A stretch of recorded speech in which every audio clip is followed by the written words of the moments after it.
let's check.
Welcome back to the channel. For today, we're back to Elysium. See how far we can get. I see Brony's already in the chat. Thanks, Freddy Brony, for coming up. Appreciate it. Well, as always, I hope you have your drink of choice and your Rainbow Dash mug.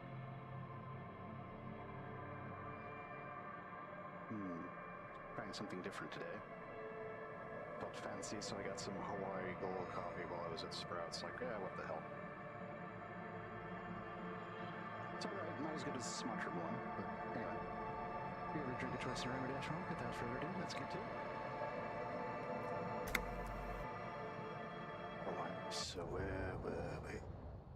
Ah, yes, we went to sleep. And we have 2 of the 3 pieces of the armor. Not leveled up yet. Rid of that. Take out our killer bag just in case. We got power we need to go get.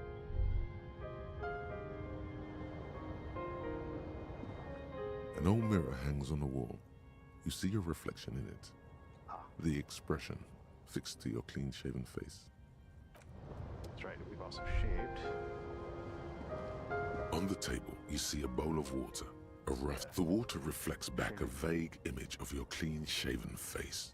Despite the bulbous nose, unkempt hair, and persistent swelling, you look a little younger, maybe. You almost look like a professional. That would be me if I shaved all this off. I'd look younger.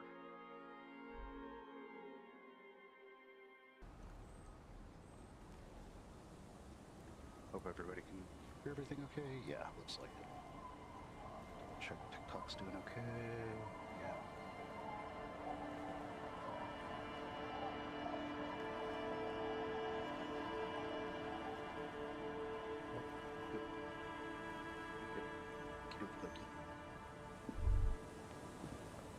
Ohio? Yes? Oh, yes, and we found some other stuff. Kim, we need to talk about responsibility. So, I shaved. Yes. I don't know what to say. Perhaps, What is it, Kim? You could tell me. I'm not really sure about this turn of events. I think the mutton chops might have been a better idea. They sort of seem to cover up some of the... Damage. Yeah. Either way, good on you. You were saying? Are we going to talk about the boots I'm wearing? No. Oh, we'll need to take Kim. We found a body last night, too. Need to talk about responsibility. I'm glad to hear it, Detective. I was wondering when we'd get to this very subject. Good, we're on the same page. If you ask me, it's high time for you to put the bottle away. Sober up, get back to basics. That would be my advice. Agreed, Kip. And I hope we don't even Kip. need to discuss the street drugs you've been abusing. Oh, I'm not giving up drinking. It's what got me where I am today. I can't give up street drugs now. I just got addicted to them. No, I meant like la responsabilité. You know, that kind of gets assigned. Why are you pronouncing it like you are a coalition bureaucrat? You know what? Forget it. What specifically are you trying to assign responsibility for? For my disaster of a life. For this whole situation. Ah, now I understand. Next, I suppose you're going to tell me you need to form a committee to assign this responsibility? How did Simple. you know? Because moral intern types love to form committees.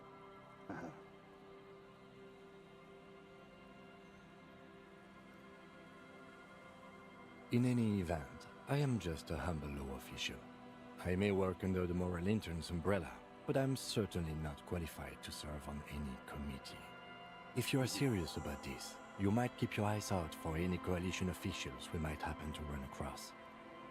Now, was there anything else? No. I know what he would say about the boots. He wouldn't like me wearing them. So, words best left unsaid.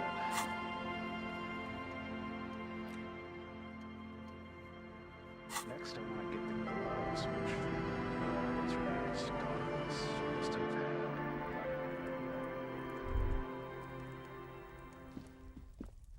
Hello, mister.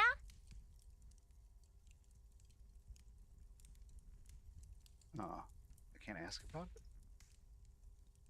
Yes, I am. Okay. Little Lily. You know my mom? Not really, but I'd like Uh-huh. Mom is great. You know what's great about my mom? to. Everything? Yeah. He smiles, hugging your fuzzy toy. Aw, yeah, it's adorables. All right, Bye. goodbye. Bye.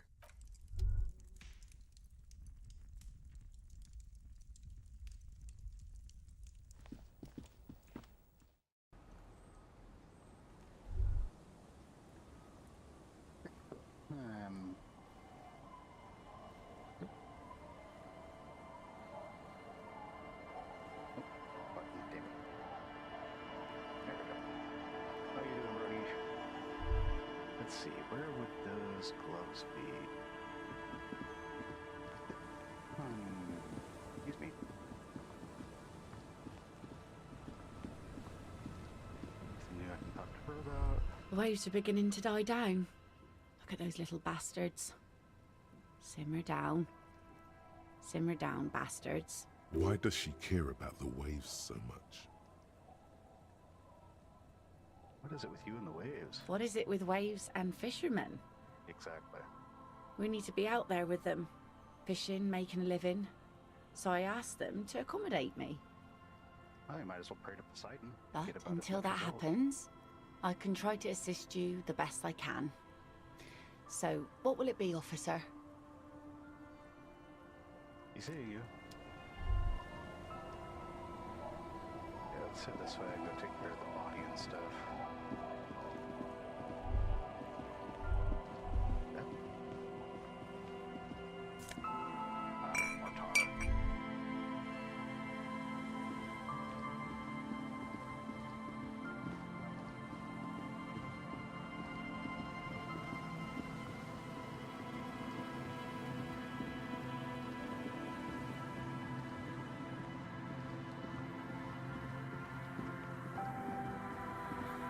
We should be able to call at 9 o'clock. We should be able to call the library. Get information on the corpse.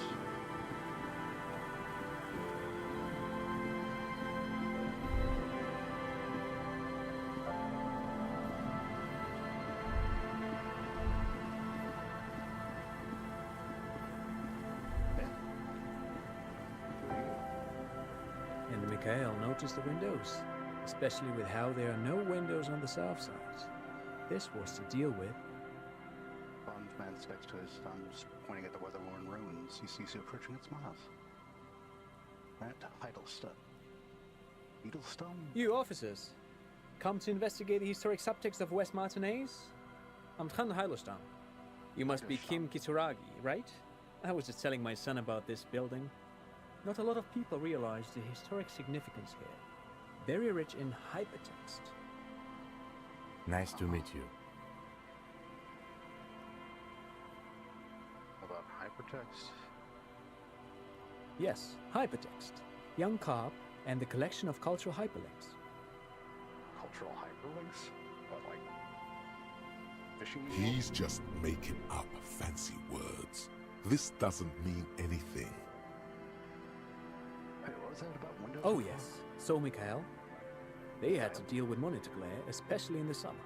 They still had vector monitors back then. That was 49 years ago. So they didn't have windows on the south wall.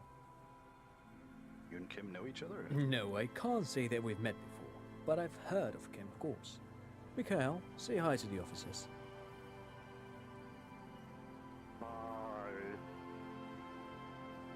Aw, he rests his hand on the bush shoulder. The child stays hidden behind the hem of his father's coat, clutching to his whelmed, film-themed coloring book. Mikhail's a little tired today. We spent all night trying to run Orbis on his radio computer. Have you heard of it? It's a programming language used in Grad. Quite tricky, but he wanted to play this Grad-made adventure program. We've been getting really into verbs lately. The man speaks in the artificial cadence of a professor, or someone who's been on too many radio shows. But I assume you're not here for giant worms when there are so many real things to see. Just as I was telling Mikhail before, this is where the Coalition landed in '08. We could be standing on what is the most interesting landmark in Revachol West. Points to the building again. This man is your half-brother. You feel it. But why? Well, get a load of this guy. He really enjoys his trivia. The Orbis programming language was named after its inventor, Victor Orbis, a cybernetician from Grad. They run Vox in the Occidental countries. Detective, a word?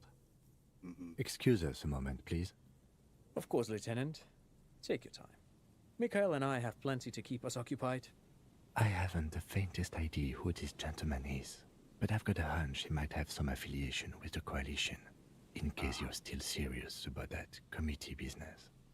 Okay. In any case, I'll let you take it from here. Thank you, Kim. With that, you both turn back to the blonde man. This is a long shot. What's so fascinating about an empty old building? Aha! But it's not just any empty old building. Brands his eyes to shield himself from the freezing snow. All four of you turn to admire the mural before What you. not a lot of people know is, this used to be the R&D department of Felt Electrical. And Felt, which now sells ink cartridges mostly, was once a top dog in the turn-of-the-century cybernetics boom. Hold on. What's R&D? Look at the building looming over you. I've heard of this. What's an R&D? Research and development. Come on. Apologies, it's an acronym for research and development. They don't use it anymore. Ah, he smells brightly. Laugh lines. You're probably more familiar with RTD, Research and Technological Development. Mea culpa. You are not familiar with that one either. This man is a bookhead. It looks old and weathered, with seagulls picking apart its stone and metal carcass. Bushy undergrowth has taken hold of the collapsed rooftop. Some kind of bird has set up a nest on a broken windowsill. That's not surprising.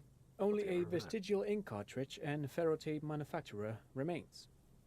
He adjusts his suit jacket. They started out as a Midway electronics outfit in Königstein 2 centuries ago. Midway. After an aggressive move to Revachol, Feld became a global player in the emerging personal electronics market of the pre-revolutionary era. Still, Tricentennial was beating them in business machines. But Feld had an ace up their sleeve, or should I say they were developing an ace up their sleeve. I'm mixing my metaphors here. What was that It was ace? here in Martinez, possibly in this very building, that they developed prototypes for a tape computer.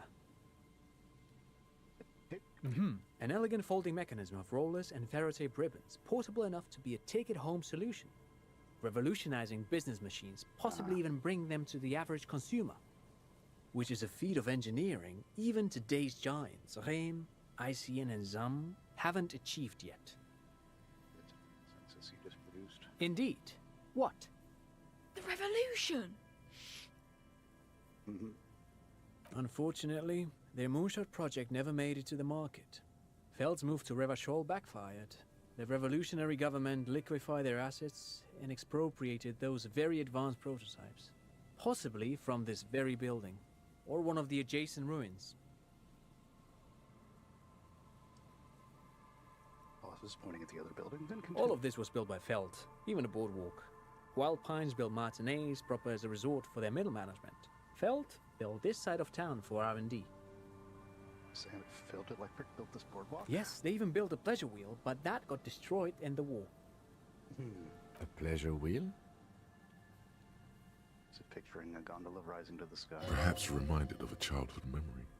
It's clear he would prefer there were a big wheel lighting up the coast. Yes, to lure in their star engineers. This part of Martinez was nothing but reeds before Feld arrived. They had to make the prospect of living here attractive. It was supposed to become a global center for innovation in cybernetics. But history had other plans. The engineers, the company people. Oh, I'm afraid it didn't end well for the boys. But this story is a bit too dark for little Mikhail here. Now, if you were to ask about tape computers... Wait, is he saying that we should just bypass the excesses of the revolution? Listen to me, pal. He means they all died at the hands of the communists. Probably best that kid doesn't quite learn about that yet. Tape computers. What did They do with used all them those? for military communications, but also to write and send out press releases, the most notorious example being Le Décret de Mars. Something with people? What's the that? Mars Decree? I mean the radio transmission sent out to news agencies and world governments by the newly created Commune of Revachol on the 7th of March in the year 02. A short-lived legislative foundation for a short-lived utopia. It's a beautiful piece of text, actually. A singer-songwriter I know, Charette, called it a love poem to Revachol on her political concept album, Bon Baiser dans le Lind. You should read it. Every local library in Revachol stocks a copy of the decree. I tried to get Mikhail to memorize it. Tried to. Someone was much too interested in worms to be paying any attention. The kid takes a peek at the green and silver worm on the cover of the book, already forgetting about this part of the discussion. How did the tape computers? Actually, no one knows. No one even knows what a computer made entirely of tape would look like. But word has it, they were very elegant, exquisite, alien-looking turn-of-the-century hardware. Buckle up. Oh boy.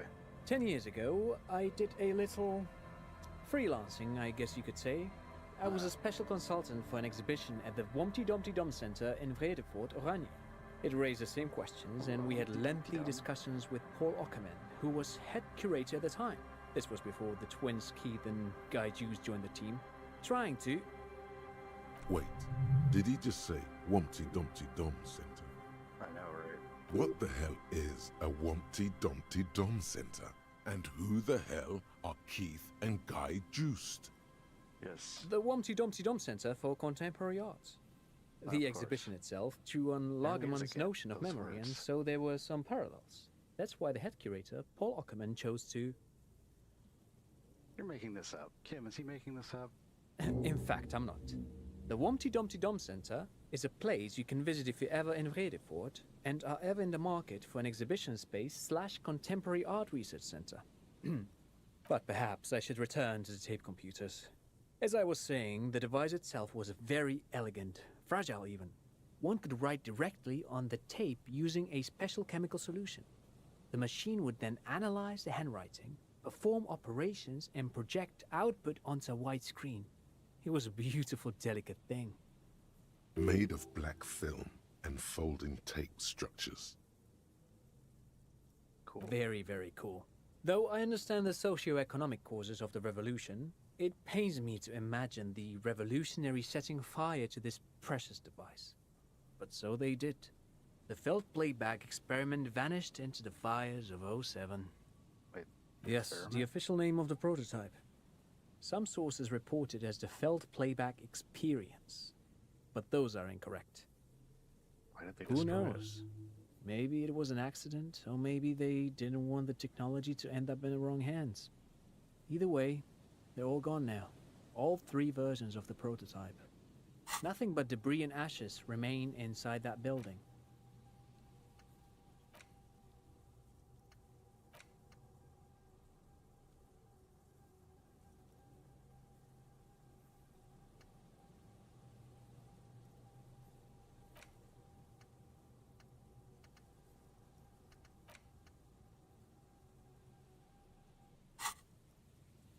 But of course, what else? It's a long shot. Could you help me contact the coalition? Well, that certainly depends. You know, the popular image of the coalition is of a monolithic politico-military entity. But in reality, it's comprised of many interconnected yet semi-autonomous components. You mean bureaucracy? For instance, the offices of Inchecom are responsible for military affairs. These offices are located in the Bank of the World building, just a few kilometers from here. Points west towards the skyscrapers across the bay. Well, then there's also the Provisional Commission, as well as the Institute for Revacholian Culture, with its architecturally significant headquarters in Le Jardin. Well, little book probably. Inchecom is get responsible experienced. for all aspects of the military occupation of Revachol.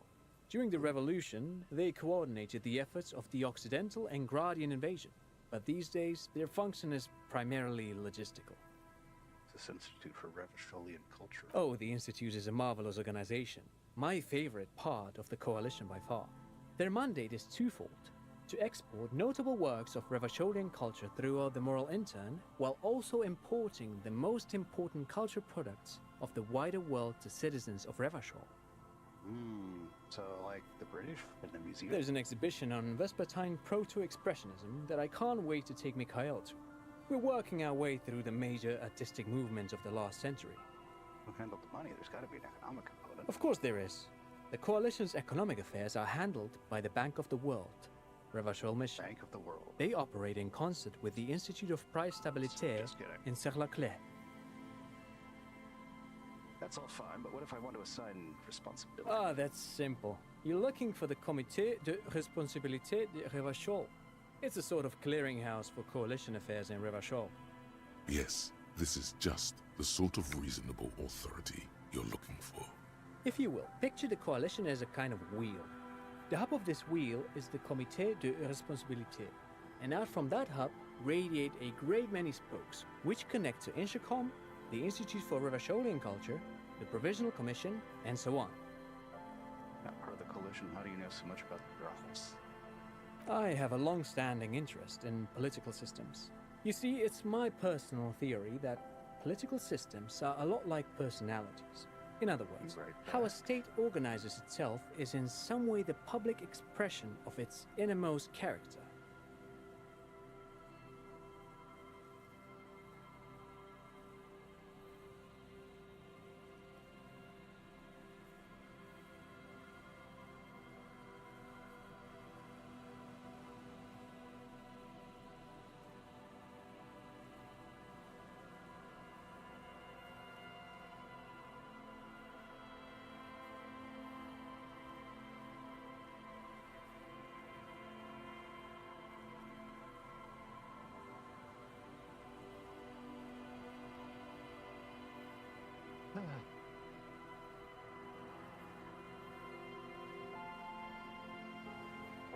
Alright, I'm back.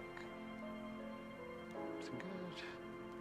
Yes, everything still streaming.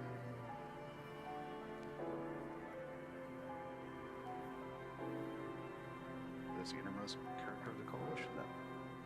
The man smiles at you for a long moment.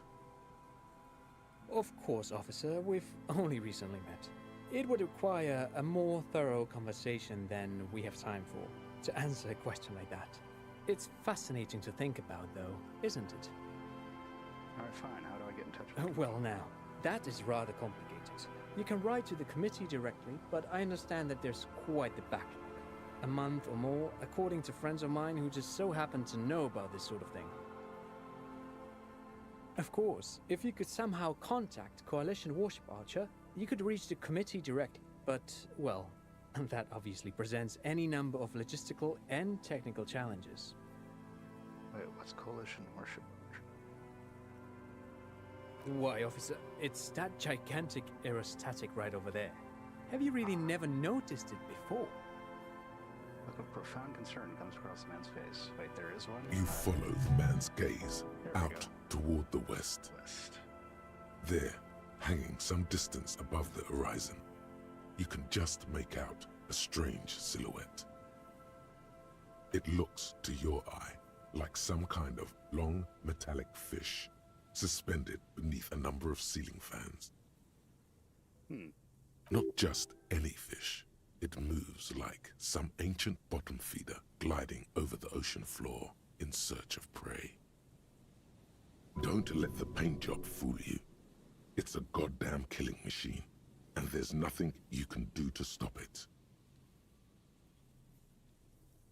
It's amazing, an inspiring symbol. Can't believe I never noticed it before. I believe that is intentional. You see, the Coalition are very sensitive to how they are perceived by the people of Rivashol, which is why they generally prefer for their warships to remain at a discreet distance from major population centers. Why do I need to contact a military aerostatic to talk to a civilian rat? A very astute question. You see, in addition to its role as a military warship, the Archer is also responsible for coordinating all Coalition communications and surveillance operations in Rivashol. Hold on, it's watching us too? Not just watching, it's listening as well. I don't know the particulars, of course, but I would expect a warship like the Archer to possess the most advanced surveillance equipment available outside of Seoul. Did it?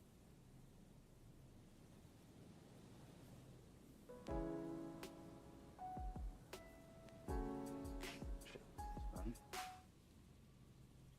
There we go, brought you back. Sorry about that. I forgot to hit the button on my main feed, on my main screen. Sorry, Brody. Okay. So the airship, it's listening to us and watching us, apparently. There's a big one over on the horizon. I feel like there's got to be another way. Well, I suppose you could rent a private aerostatic and attempt to rendezvous with Archer directly, but I must caution against it. Warships like the Archer are usually authorized to fire on unidentified aerostatics on site. How does one go about contacting a Coalition warship? That might be the trickiest question of all. From a technical standpoint, it shouldn't be all that difficult. You simply require a radio transmitter capable of broadcasting on Coalition frequencies. The problem is that those sorts of radio transmitters are tightly controlled by the Coalition. Even the RCM doesn't typically have access to them outside of special joint operations. He's correct. It makes coordinating operations with the Coalition exceedingly difficult, from our perspective. Well, what am I supposed to All do that said, then? someone with a powerful radio and a certain level of technical skill might be able to circuit bend their way onto the Coalition I frequencies. wonder who could do that. It's only too bad the old Feld engineers are no longer available. This sort of thing would have been right in their wheelhouse. She's not a Feld engineer exactly, but perhaps that programmer from the church might be of assistance? Thank you, Kim. I reached that conclusion myself. In any event, it's a fascinating technical challenge.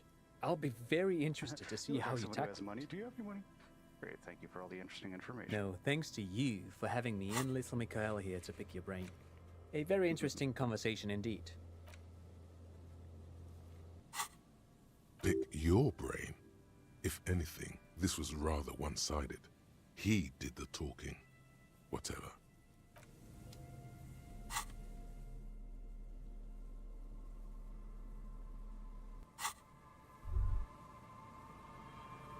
Is there anything more I can do with this, I wonder? You see, a once bright mural towering louder? above you. The signage, a slogan used to intertwine. Turn it on.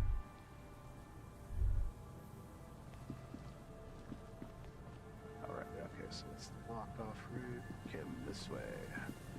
There's something you need to see. It's a body that's not been bloating and decomposing for over a week.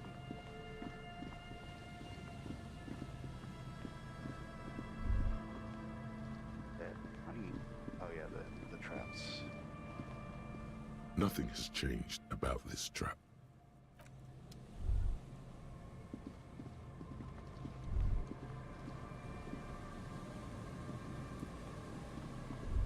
Oh, wait, I thought.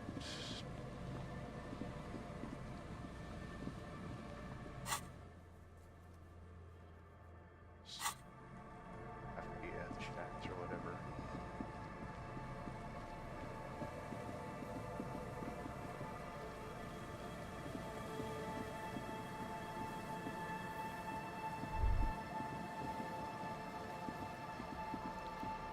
Yeah, I'm gonna try and keep an eye on the time in the world so I can call the.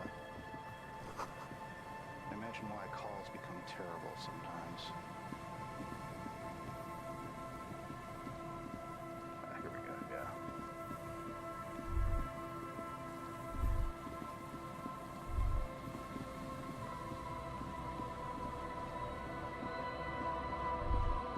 Body's still here.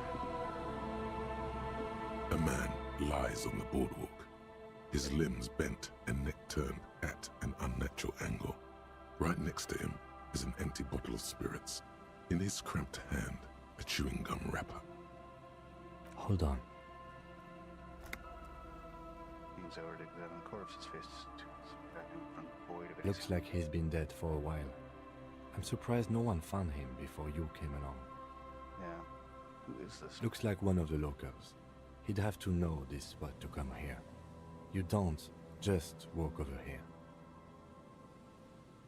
But that's just a lazy assumption. What do you think? This is an omen, a sign from above that you need to stop drinking. Yep. He looked like me. Could have ended up just like him. Dead on some empty boardwalk with a bottle next to my corpse. Well, at least you're not married. The ring. Or, what if you are? But let's try to not run ahead. For now, all we know is that he's an unidentified middle-aged man found dead on the Martinez boardwalk. Right. Do you think? Death by misadventure. He slipped and fell through the boardwalk.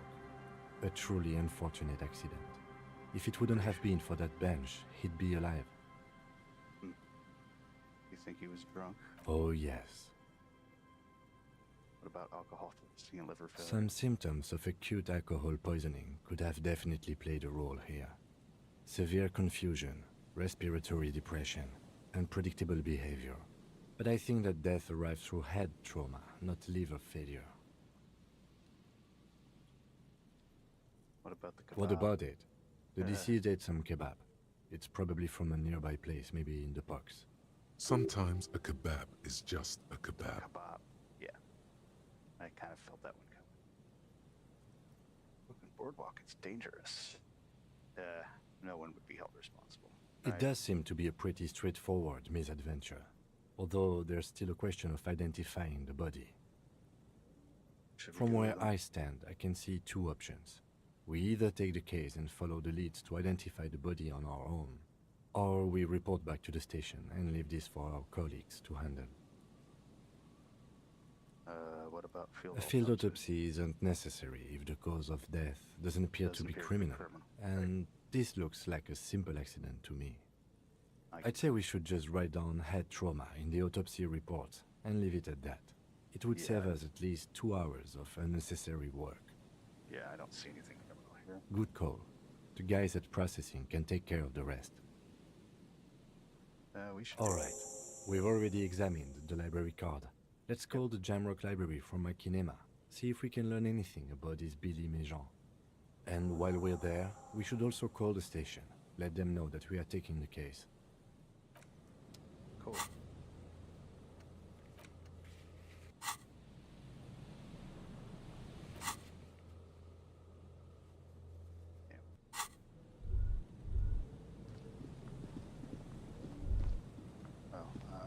Anything more we can do with the trash? There's some tear. Okay. Technically evidence.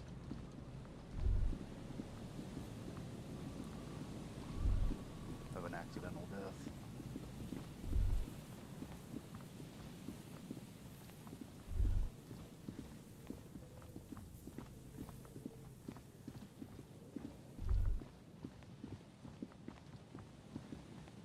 Checking this further. See if there's anything she can do.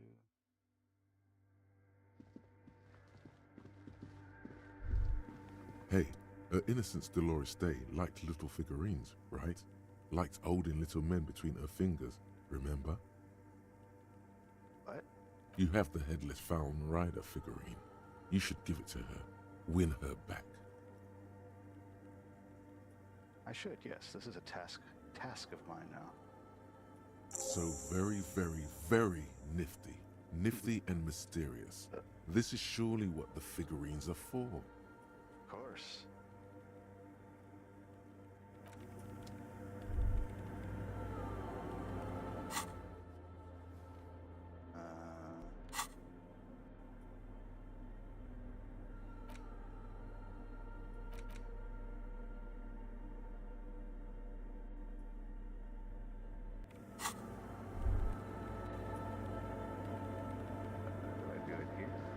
The mother of humanism stands above you, a precious and complex wax painting on a single pane of glass. A crack runs across the length. Why? Because she's a stained glass window? That does seem to be a problem. Maybe you meant something else? Like what? Is the task still on? I don't know. What are we thinking of? Part of your mind has gone on to other things already. Okay. Only a strange little sadness remains. The mother of humanism towers above you, a wax painting on a cracked pane of glass. Nothing has changed in her expression.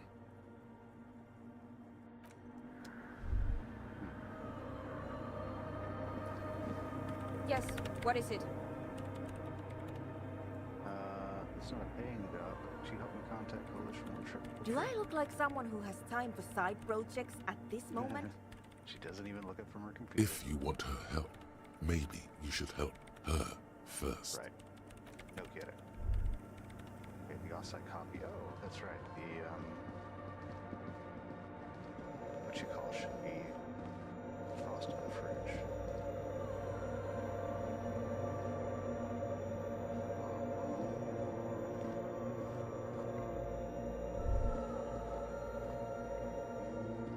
Harmonic resonance.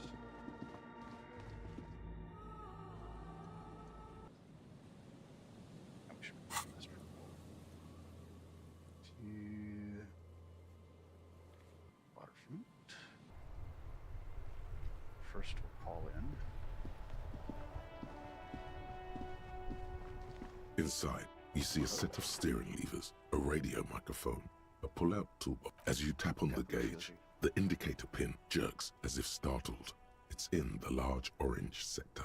indicating the engine is warm. Next to the gauge is a red switch labeled heat. No, that's enough fun with the foldable headlights. I know they are mesmerizing. They're also fragile. I'm not going to turn it on for you again. Pick up the radio. This is Precinct 57. How may I assist you? Make me to the Jamrock Public Library. I'm afraid they're closed. It says here that the library is open from 10 a.m. to 6 p.m. It was 9. We should try again during... Anything else, Detective? Need to report a dead body on the Martinez Boardwalk. One moment. Look through some papers. Can you please describe the body? Age, sex, cause of death? An unidentified middle-aged man, height 170 to 175 centimeters, dark hair, medium build. Looks like he slipped, fell through a hole in the boardwalk. His head hit against a metal We bench. suspect he might have been inebriated when he fell. There were bottles all around him, and traces of vomit on his shirt. There was? I don't remember that being described. Any signs of violence? Nope, seems like it was an accident. No field autopsy necessary. You can hear her quickly typing in the background. What about his belongings? Did you examine his clothes? Boots, trousers, old leather jacket with bright blue lining. Got a library card from Any his pocket. information on the library card? It's from Central Jamrock Public Library. It belongs to someone named Billy Good. Minion. You have a lead. Do you and Lieutenant Kitsuragi want to take the case, or should I assign it to someone else? We're taking the... I'll take the case. I have assigned the case to Lieutenant Kim Kitsuragi. Please follow up on this library lead to identify the man. We'll send someone to take the body to the morgue. That's all for now. Thank you for reporting in. Is there anything else I can do for you? Have you heard back about the serial number? Yes. The armor was produced by Fairweather in their facilities in Betancourt sur la Clé in 42. I'm not talking to you.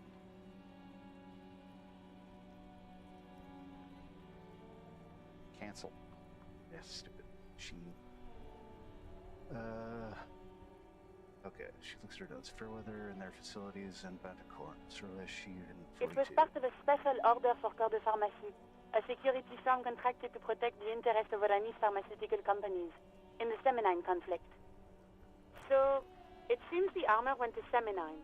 That's where the paper trail ends, though. Even the firm has proven difficult to track. Corps de Pharmacie has been renamed several times over in the years since the armor was issued. Guessing one of its names is Krenol. Yes, that is the most recent name the ICP has been able to connect to the CDP. And the one before it was Downwell. I also have one called Sediment, but I think that might be a different contractor. No, they work called Sediment. And somatosensor, it seems. All that during the last 9 years. A suit of armor like this would have been manufactured with a particular person's physique in mind. You should ask for whom this suit was fitted.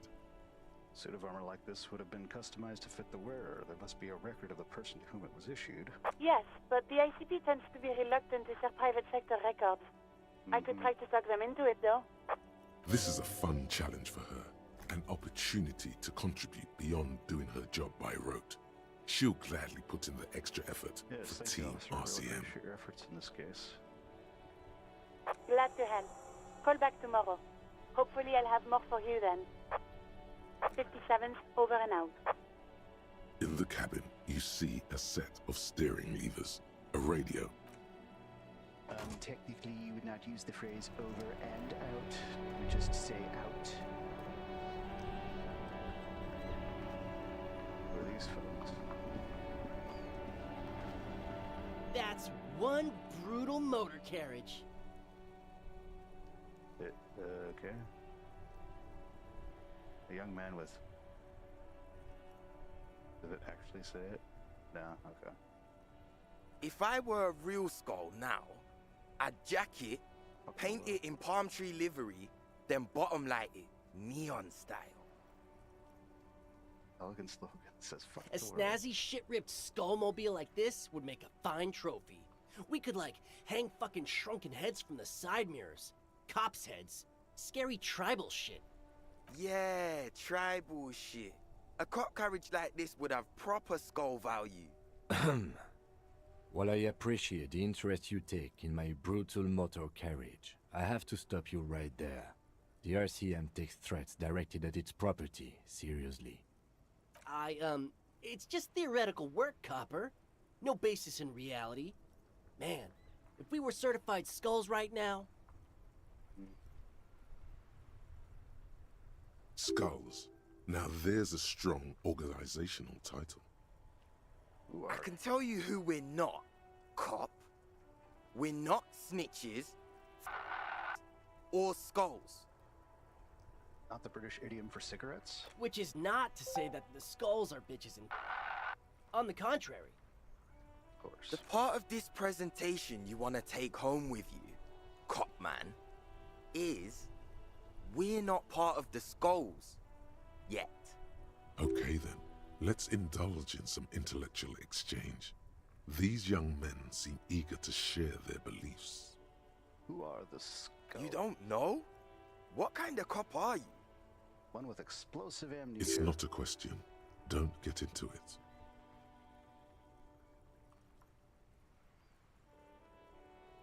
No, really, I don't. The skulls are the most vicious gang of the Besmertne.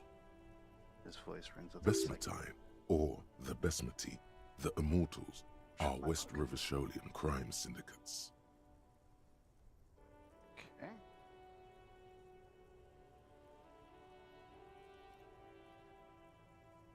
I'll be right back.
The nastiest bunch of psychos ever.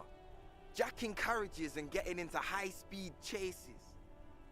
Possessing an infinite amount of fuck-all swagger, infamous for their non-verbal modus operandi.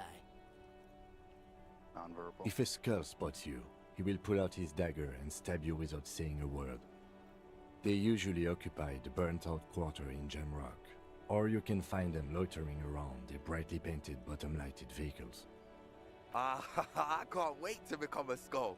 Bottom lights are wretched aggressive. Do you guys know Cindy the Skull? Oh yeah, Cindy's a right proper skull. My eyes glazes over, his voice filled with longing. Yeah, a true artist of the future. Just like Arno van Eyck. By the way, if you see Cindy, give her our regards. Returning from whatever void he was For in. all their nihilistic posturing, these young men are not lacking in youthful idealism.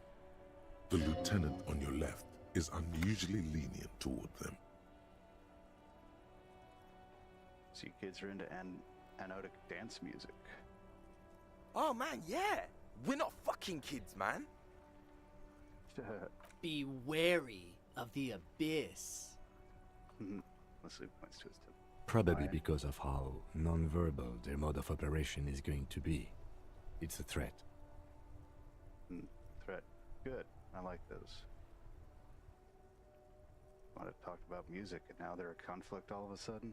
It's too much. But I I don't. like this. In fact, I dislike them so much I'm willing to drag you boys back to the station just to calm myself down. Hey, Huh? there's no need for that. We're just talking here. Joking, too. Stay light, man. Yeah. Didn't you cops, like, have some questions about skulls or some shit? Why aren't there more skulls in the Martinez? The Union does their share of policing in Martinez, at least where gangs are concerned. That's One why would there hope. isn't much organized crime around here. I mean, that's good if you're the only Apart police from in the town. unions themselves, of course. Exactly. Don't you worry about that. We're gonna make up for the deficit. Uh-huh. Yeah, we are. The rhetoric is confusing. Part of the skulls are not. We're not franchise skulls. Well, not yet. Once we get our name out there, we'll have a chance to join them. What makes you think they'll accept you? Because we can be just as psycho and vicious. You'll see.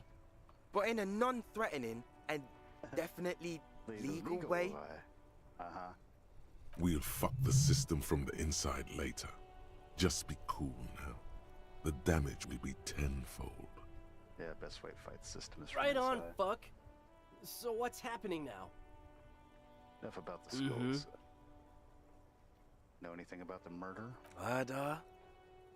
Man was hiding in the backyard of the Whirling Ranch. Yeah, sure. We'll gladly tell you everything we know about it. It was a man. It was a man. Also, he was hanged. Don't fuck around, I'm the law. He was hanged from a tree. Yeah, I mean, duh. These punks don't know anything. Yeah. Let's just move along. Move along home. Hey, stop right there. How does one know anything? Ah, this sounds like epistemology. A field so occupied by thought that it begins to question thought itself. I know that you don't know shit. Exactly. How can one know shit? For example, how can one be sure that there truly is a body hanging behind a hostel?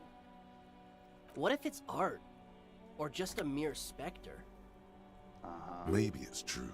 The hanged man is merely a prop in a performance. We are the audience, and the artist is hiding somewhere in the dark. That could be the case, yes. A brilliant work of art. No reply. The blonde rebel scratches his chin, deliberately not focusing his gaze on anything. He looks very uncomfortable. You know what happened to the victim's armor? Nope. But Cindy does. Don't tell him that. Skulls don't tattle, man. Cindy wouldn't. Where can You I already find said this? she's a Wait. skull. Yeah. The last I saw her, she was hanging around the old apartment building near the pier. Just don't tell her you heard it from Piss and Fuck, alright? Listen, fuck. I think she wanted those gloves for herself. Be cool, man. Okay? All right, we have a lead on the gloves. What's with the jackets? What about them? Why does your jacket have piss? I'm guessing...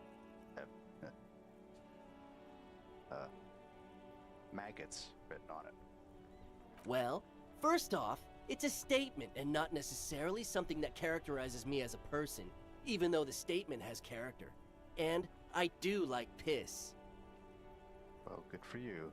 No kink shame. The word piss epitomizes the struggle taking place in the world. Things being defined as they seem, not as they are. And, I guess, it's also about communal spirit, the future, and truly appreciating our differences. Really? Also, you've got to admit, it catches the eye. And since the Grand Piper is slowly but steadily moving towards basing the economy on it, attention, it is imperative that the medium itself convey the message.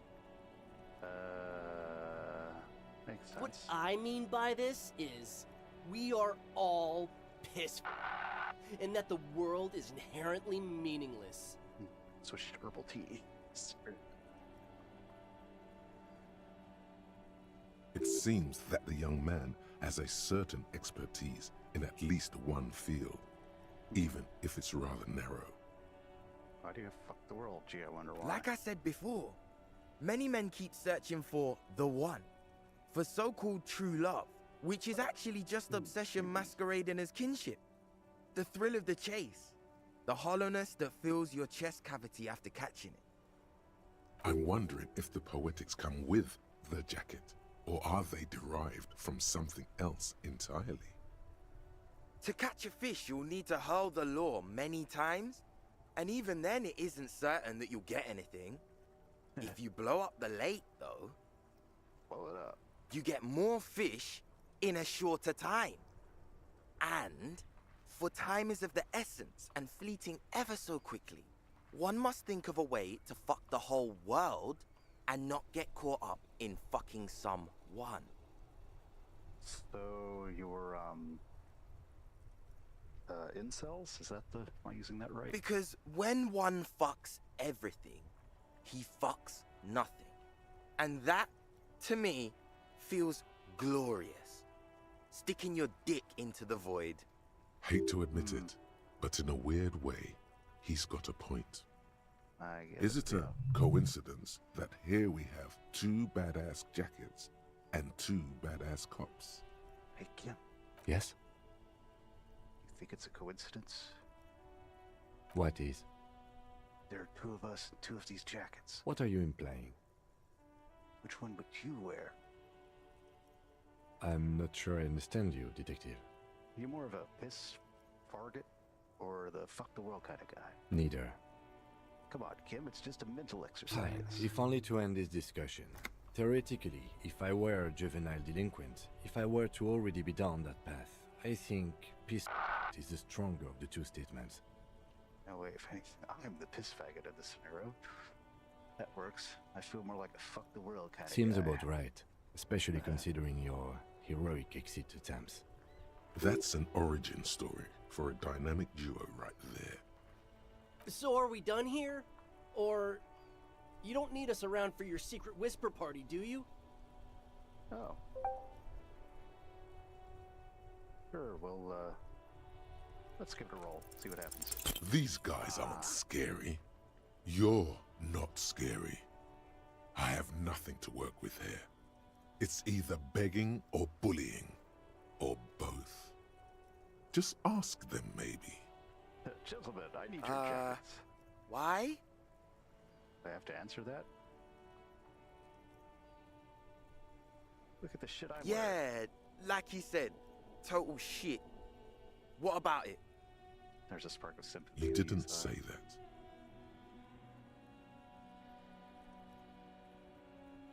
Catch horrible people. It's depressing. My clothes make me sad.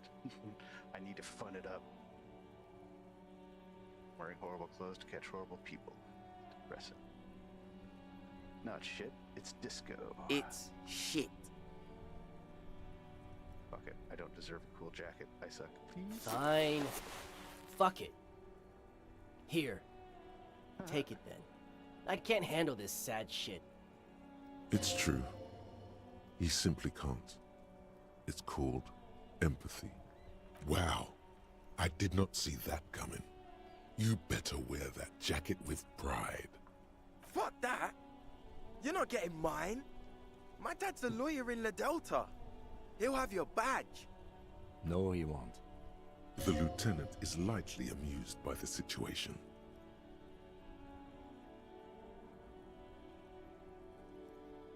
Wait, motherfucker. You got a rich dad? No. Uh-huh. He's like a volunteer lawyer. A total bitch. Cites law and does dishes. You know what, cop? Fuck you. That's not what this is about. You're not getting my jacket. Fuck him. We don't need his rich dad jacket anyway. So I got the jacket. I'm for not you. wearing that jacket. Why not? You can really raise hell. Go undercover hard. I don't think this case requires us to go undercover or raise hell. In fact, I don't think the jacket will be useful at all. Still, it's good to know that we have it should the need arise. The need will not arise. Look at this cute shit. How can we become skulls if you go around fraternizing with cops? Let's get the fuck out of here before anyone sees us. Fuck. I'm sorry, man. I just don't like confrontations, that's all. Ah. Joseph, thanks for joining. So we got the piss farragut shirt.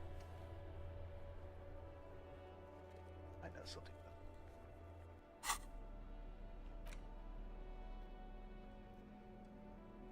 it. +1 drama, -1 authority.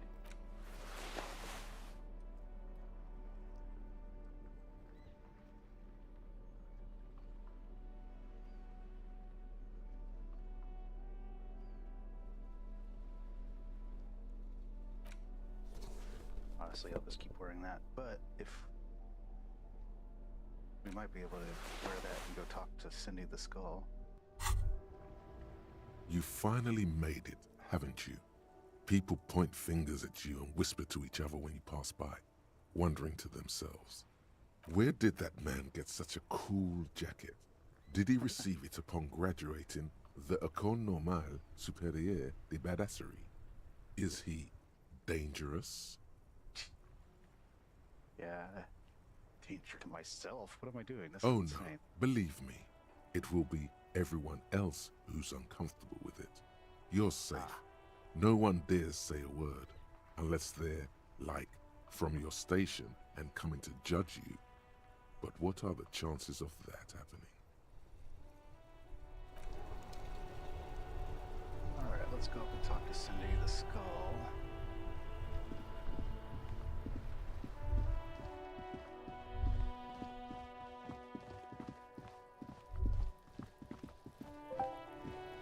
Wrong way.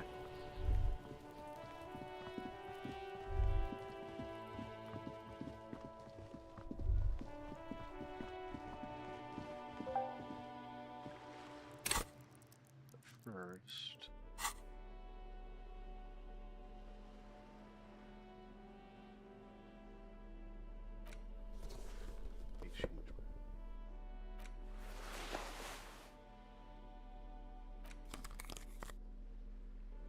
Since that I have.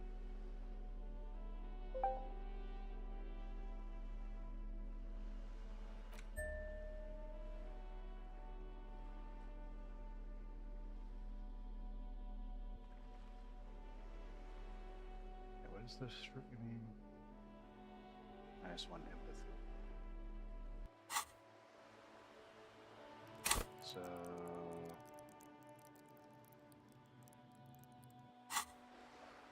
Is it for.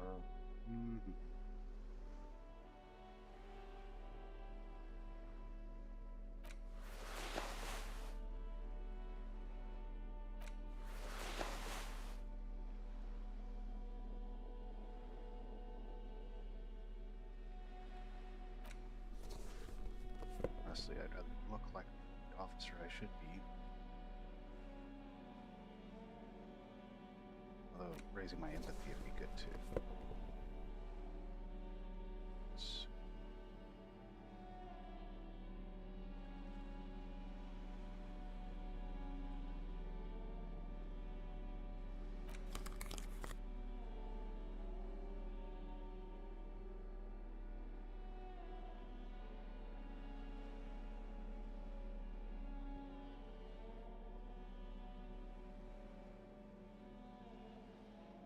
+2 large. Perception. Let's try talk. See if I can roll the white check on. Hello again, sir. Ah, composure. Okay.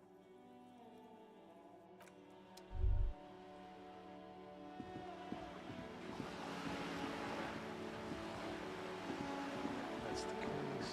Let's get up here and change clothes.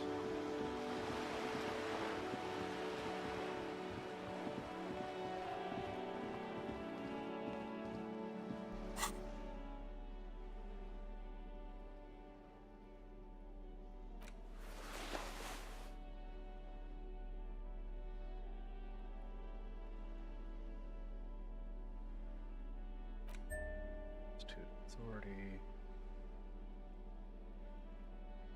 Not that that'll help. much.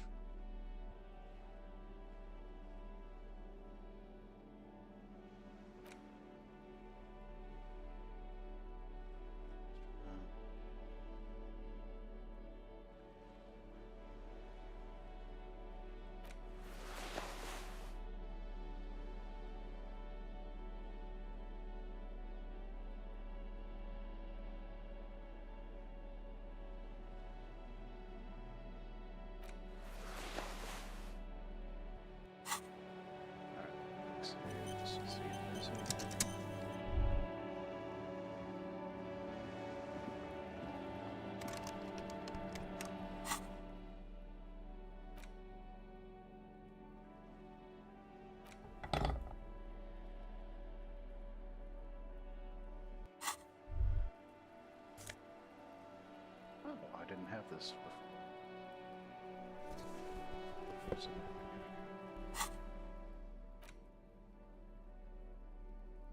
Suggestion.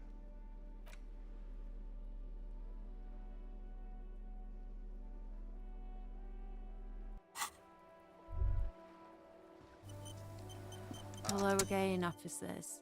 Have you come to admire my mural?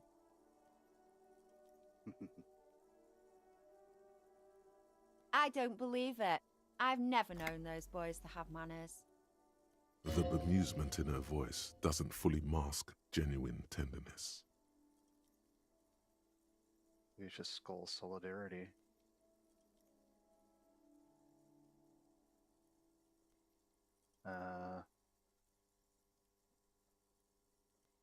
There'll It's just never be skulls.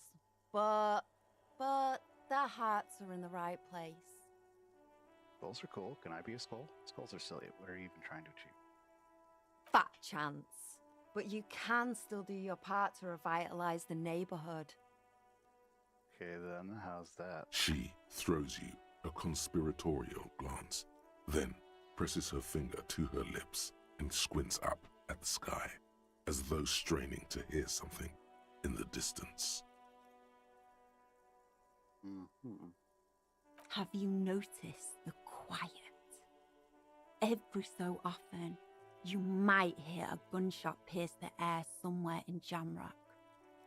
But in Martinez, no gunshots, no sirens. The people are languishing in boredom and complacency. This place is a sepulchre. We'll paint it red.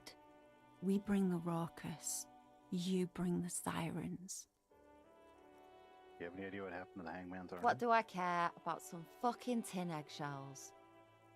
Don't you want to know how I knew to ask you? Not particularly. I want to keep this as brief as possible, you see. I want to return to painting the world red. Okay, so tell me what you know I then. think you didn't hear me. Why would I care? Isn't armor art for the body? Oh, all right, Piggy. I'll give you this one. Oh, I that's saw right. a little girl in the fishing village running guess I around didn't- with military-grade handwear.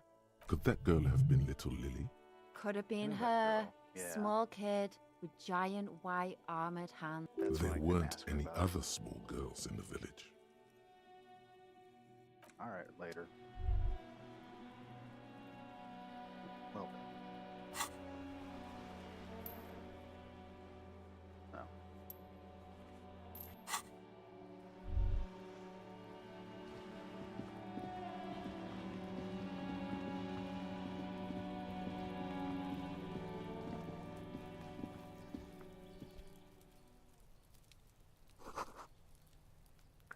Just a little. Someone is watching.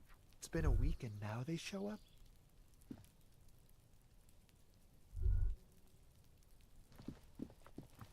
There must be another way into the building. Ah.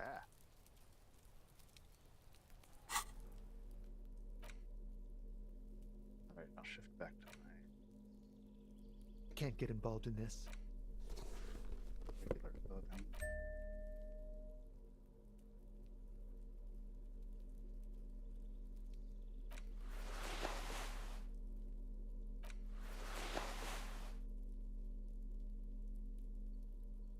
So much for a quiet smoke.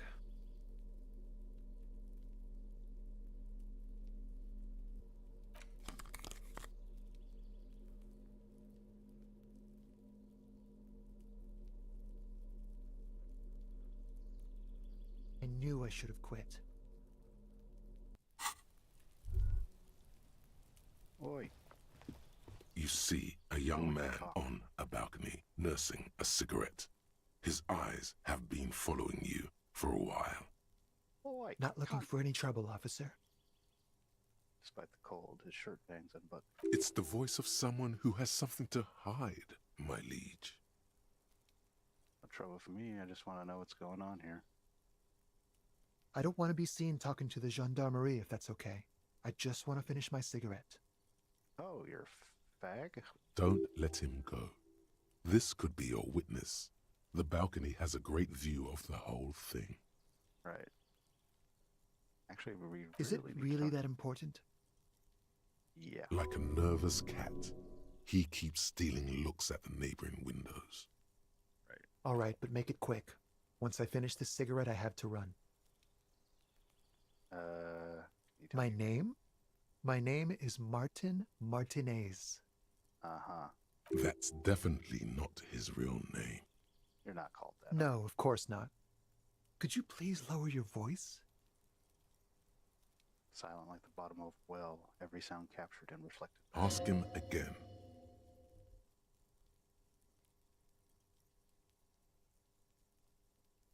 And I really need to finish this cigarette. Need to get Help inside. you? Need help? No, sorry, gendarme. I have to run. It's like you've got a good view of the whirling backyard. Can you tell me anything? I can tell that you finally got him down. Thank you. It was quite a disturbing sight, even by Martinez standards. What were you doing last Sunday? Oh, Thank you, Kip. you already asked me that, didn't you? Wait, is someone else investigating the lynching? Did you? No, not you two. Some more muscular type. Ah. And when did you speak to this more muscular gentleman? Muscular. Last week? I don't know. Look. Old patio chairs and dead house plants litter the scene. He's an actor declaiming a soliloquy. See how you hang on his every word? Mm-hmm. You didn't answer the question. What were you doing last Sunday? I had a friend over. I don't want to be throwing stereotypes, but I'm betting he's gay. It was my Sunday friend. Ah. Makes sense. Friends are nice on Sunday. You don't have to work. You can just Not spend that it's a time with pals, big deal to me. watching rugby and drinking beer. What's your friend's real name? Did he see something? He doesn't reply, gesturing no with his cigarette. In the neighboring windows, you can see faint reflections of his silhouette, all from different angles. Someone hides behind a curtain. Those windows have eyes, and those eyes are watching, spying on you three. All right. No. Talk later. We won't. Now, if you'll excuse me, I really need to get going. Well, I think it auto saved. Yeah, we'll roll it. Time to bring out your secret charm. Tears and begging. Show him your emotional side. Take the trash Throw out. yourself Just before don't his leave very me. feet like a dog. What do you want from me? Do you want me to cry, huh? No, for God's sake, I don't want you to cry. Listen, I really have to go. Good luck with the investigation.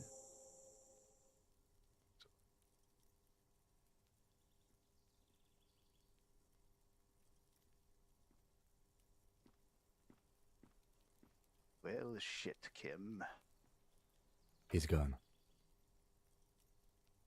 We should run after him. See where he No went. point in running. Tenements like these often have multiple exits. If he doesn't want to talk to us, then he'll know how to hide himself. So we just give up. He could be a witness. Him or his Sunday friend. Either way, we need to look into that muscular type who's asking about our case. There has to be a way of getting inside the building. Let's go check out the door near the pier again. Once we found a way in, we can ask around for his apartment. Let's go do that.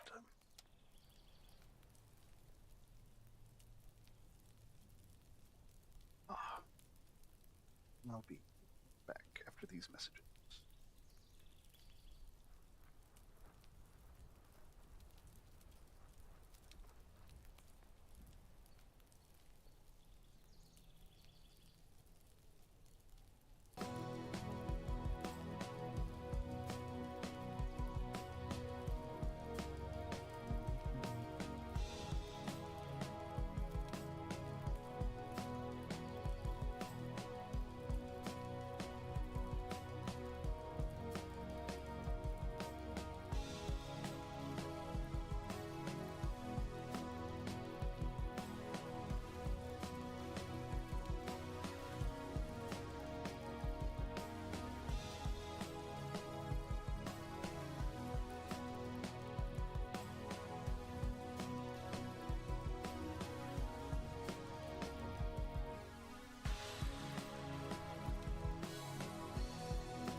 A stone, like any other, lying in a whirl of sleet and mud. Yeah. Maybe there's something under it. There's a key beneath it, rusty from the dirt. This must be for the front door. Pity it doesn't have the apartment number on it. This building has hundreds of apartments. We'll just have to go in and see. Progress.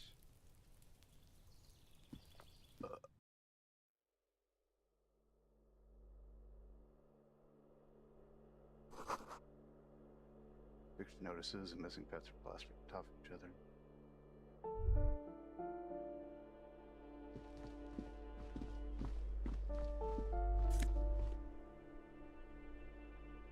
Passes the audit.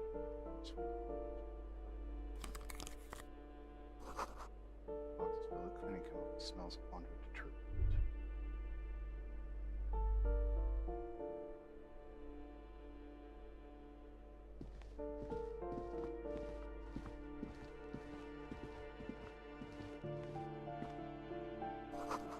Someone has drawn a 5-point street. That isn't just a five-pointed star. It's an inverted white pentagram cradled in a wreath of antlers, the iconography of communism, in other words. Look out, Kim. There are communists around here. I'll keep my armistice handy, detective. He doesn't actually reach for his gun. The star and antlers was developed in the 6th decade of the last century and quickly adopted by Mazov and the communards during the revolution. Even today, half a century after, the star and antlers retains the ability to evoke hope, disappointment, and fear in equal measure. That's the star upside down, gee, I wonder why. To symbolize the toppling of the old order. Also, some social democrats were already using it. Why white? Because white is the color of peace. Does it evoke? You see noble aims, but also mountains upon mountains of corpses. They should have taken a more measured approach. Also, you're really smart. The price of idealism, unrestrained by humanism. Never again. Oops.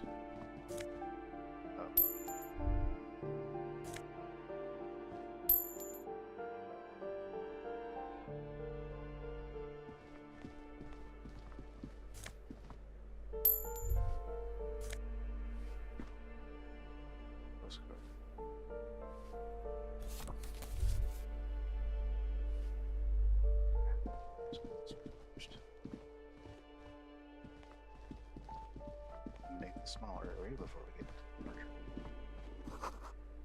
Shoe rack, boots, sneakers, and slippers. Crumbled up postcard depicts an open air market in Bookie Street around 5 years ago. Vendor smiles as dead roosters line his stall, hung by their feet from canopy. Hung by their feet from canopy? Wouldn't that be from the canopy? Red blood flows onto the muddy street, blurry shadows.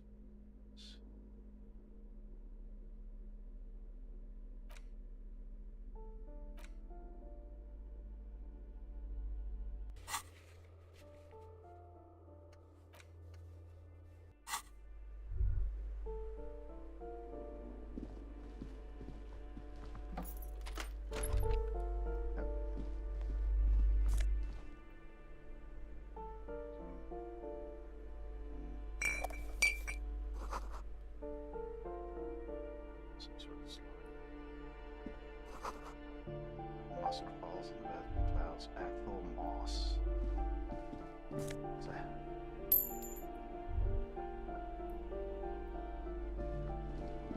Knock, knock. A shabby door hangs oddly on its hinges, secured to the doorframe with a safety chain.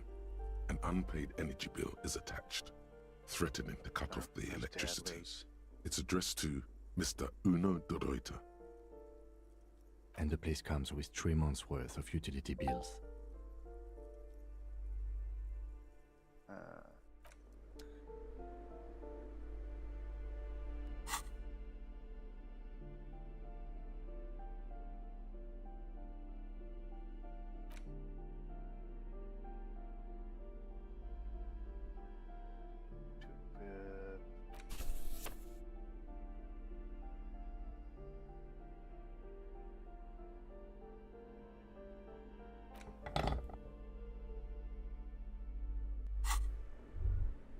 A shabby door hangs oddly on its hinges, secured to the doorframe with a safety chain.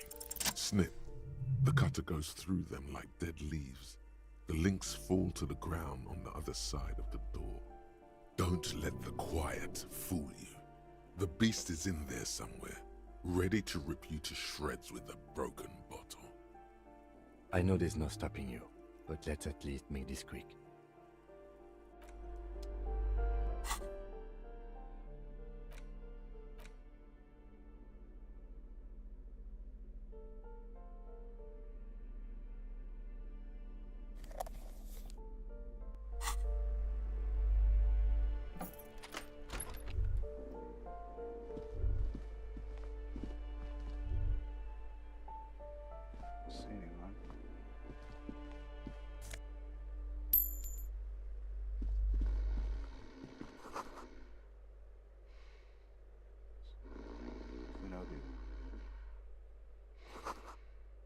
see erotica covers of all.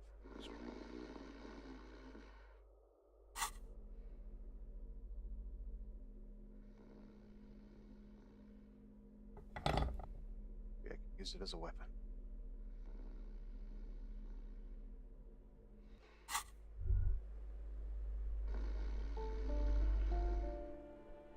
A phone book lies open on the table, covering a stack of utility bills. Right next to it, in plain sight, sits a small bottle of amphetamine, conveniently equipped with a straw. Oh, you can drink it now? Turn it off. Look at the psychoactive substances. Good. Confiscate it. The minuscule amount of amphetamine doesn't interest the lieutenant in the slightest. He listens instead to something in the other room. You pocket the bottle as if it were the most natural thing in the world.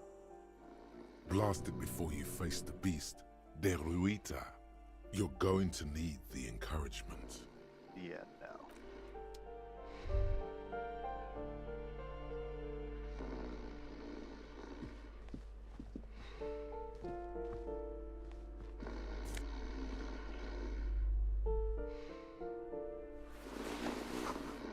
Air stinks with something sour. 2 years ago.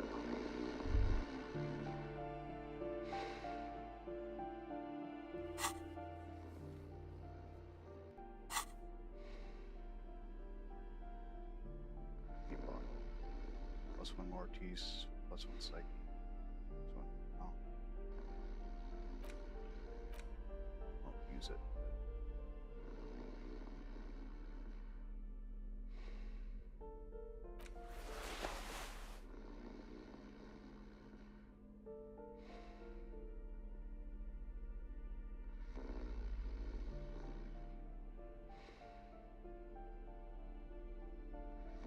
Why don't I go full?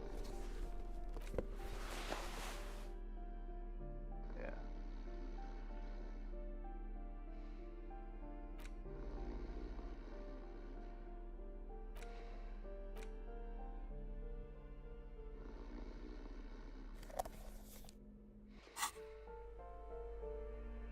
Save. A bundle of clothes heaped on the bed, a stained parka, some towels and a duvet, some socks even. In the dark, it looks like a nest. Hold up. Look at that pile of clothes. Mm-hmm. Something underneath there is breathing. Snoring even. It doesn't give a shit that you're a cop. Stop your hand now, or you're gonna die. I don't think so. It's not too late. No one's going to blame you for backing out. You don't have to do this. Just get out. Well, let's see what happens. Your hand touches a greasy duvet covered in cigarette burns and ketchup stains. You hear a growl. There is something alive underneath it. It's deep, in suffering somehow. Yeah, just pull. You see a 60-year-old, fat, red-headed man passed out from large amounts of alcohol. And God knows what else. The smell of shit rises from his mouth. Ugh. You don't have to take him down. He's already down. Yeah.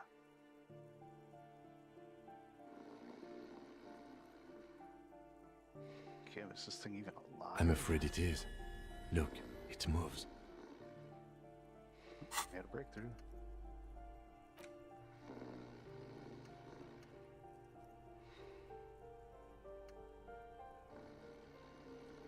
Wait, what?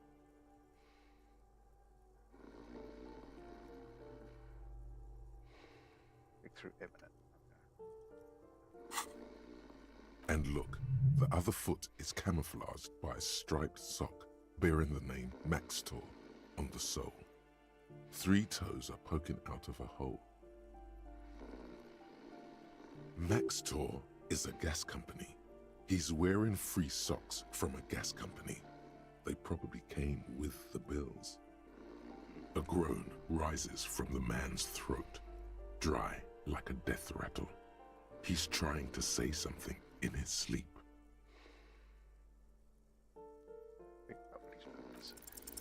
The man groans once again, but his tongue keeps failing him. It's impossible to make out the syllables. A hand emerges from the blankets, trying to gesticulate something. And then it dawns upon you, clear and surreal. Pigs, he says. He's trying to call you pigs. Awake? He's awake. His hand falls back on the bed, limp and defeated. A loud snore escapes his mouth. He's asleep again. At least he got to say his piece. Is this Kuno's father?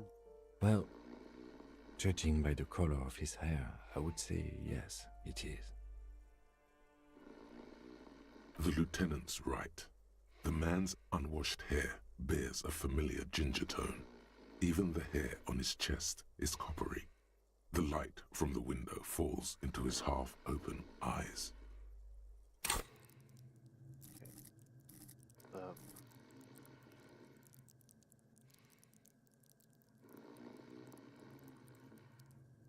Let's see, what was it that we needed to talk? Kid. So, we completed that thought, haven't we? About to.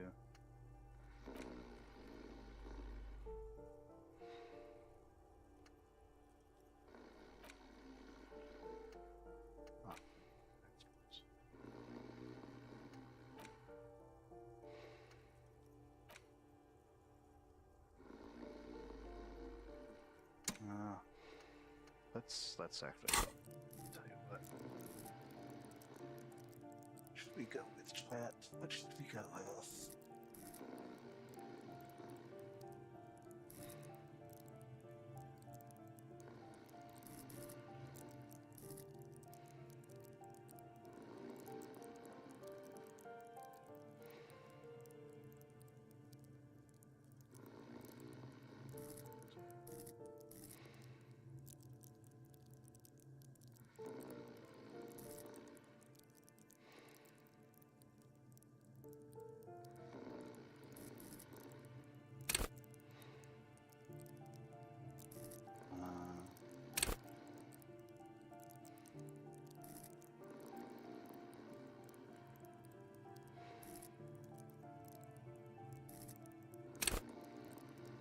Actually, yeah, let's do that. There's still plenty to be scared of here. Just not what you thought. Doesn't look like he's gonna fuck anyone anytime soon. No, it really doesn't. This looks very hard to recover from. This man won't be feeding his family anytime soon. Not that he was, but at least he won't be beating his son. Right. A pair of half-open bug eyes is staring back at you from the dark, empty, and frozen. It's clear that the person behind them is not awake. He's gonna sleep it off. I know this shit. The man starts growling through her and to escape his mouth along with a strong syndrome. Look, he's trying to communicate. Maybe we should help him somehow. What is there to do? We could turn him on his side so he doesn't choke on his own vomit, but he's already on his side. We could take him to Remedy or Saint-Baptiste, but he doesn't have money for medical services. The arms house would turn him down. They don't do charity for people who are trying to kill themselves. Besides, he'll be dead in a few. Years, months, weeks. The pile of blankets grunts miserably. Silence. Only heat emanates from the sleeping body. Fairweather T500. Remember that weakness you were looking for in the ceramic armor? Yes, Like, detail. maybe it can only stop small, fast projectiles, but a large, slow-moving pry bar would shatter it? Or If I run an electrical current through it, maybe it will melt. Or, personal favorite, frequency something radio weapon. None of that would work. You need to shoot the part of the enemy that doesn't have Fairweather T-500 on it, because the armor itself is invulnerable. Good news is, so are the armor pieces on you. Yay. And eye coordination.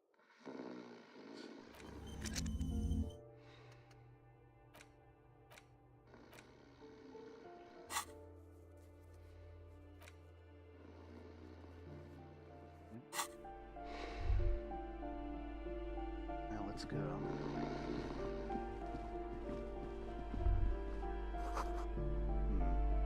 She's coming 3 different sizes.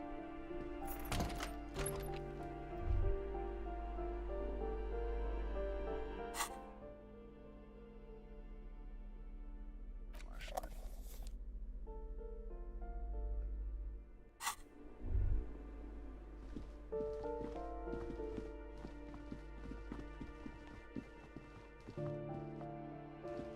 This door has been closed with a padlock. A chalk-drawn number on the board says, number 11. It's a solid lump of metal, but the shackle is deeply corroded. A solid pair of chain cutters would make short work of it. Better whip out those cutters. You won't get very far otherwise. Well, let's No reply. Okay, so we This door has been closed with a padlock. A chalk... What are you doing? You're trying to cut the body of the lock with the chain cutters, and it's really not working. I believe it's the shackle you mean to cut, Detective. Yeah. He's just trying to help. Don't take it bad. Relax. Don't you think that's what I'm trying to do? Perhaps you should give it another go. The shackle snaps like a twig. After There you, we go. Detective.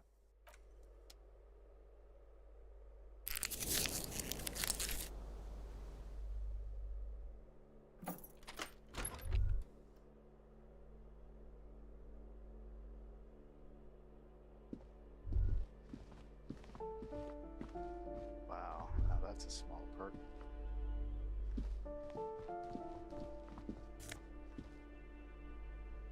I know we need a bullet. Knowledge check.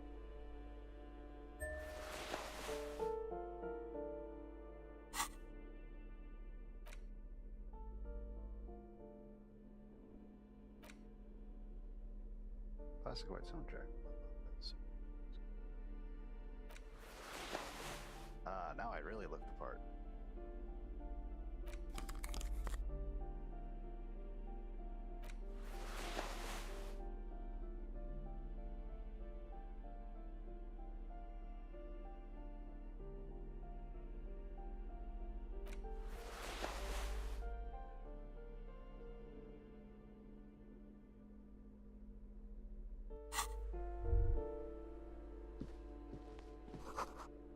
Books, critical theory on the monstrosities of capital and such. Of revolutionaries, guns.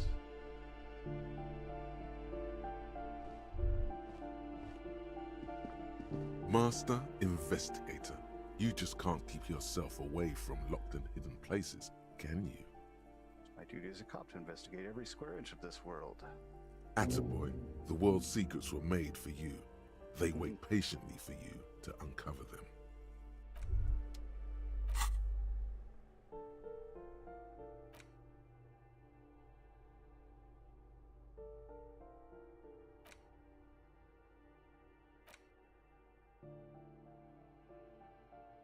Shamrock Shuffle. Yeah, actually, I'm gonna do that. I can. Love to pose with their guns, revolutionaries. White poster or white star. A plaster cast bust depicts a middle-aged man with impressive sideburns. The name on the plinth reads Kraz Marzov. They have a bust in their bedroom. As a mass murderer, there's nothing cool about his bust on your nightstand. He was definitely controversial. The tenant here seems to like him. There aren't many communists around, not after the revolution. Some youth still keep the ideology going, it seems. The White Star, the photos on the wall. I think we have broken into the apartment of a young communard. How fitting.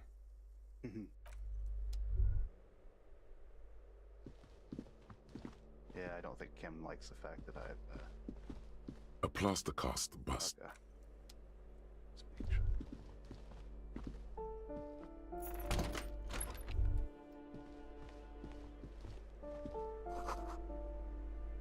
Door number 9 is locked. You hear someone walking around inside, rearranging the furniture. The number on the panel says 10.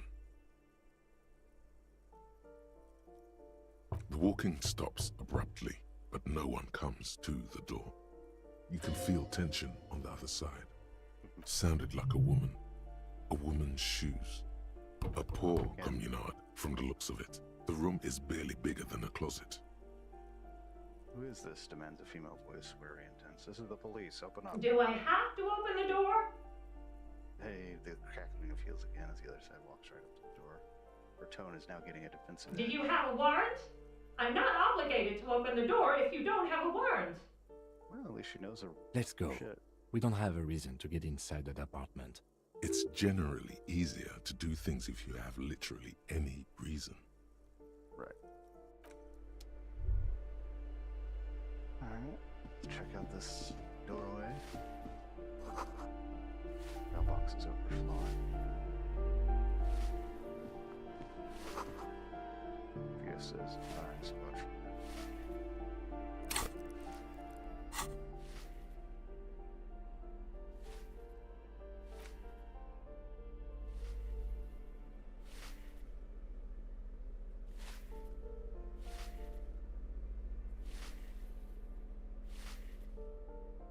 Let me just change back into this.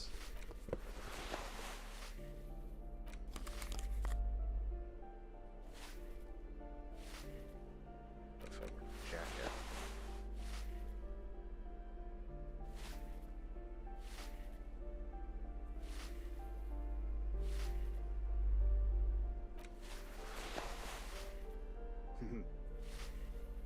Boy, my guy looks doofy.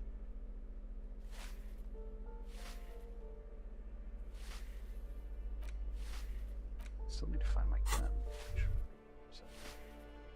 Excuse me, madam. Give me a moment. Is leaning on her broom, knuckle white as bone. He seems to be having difficulty. The cold breathing. never does any good for my bronchitis. He sneezes into a dirty handkerchief. This woman's health is failing her. There's not much to do. Not in this damp. Are you alright? Should I call a doctor? I'm fine. Fine. Don't you worry about me.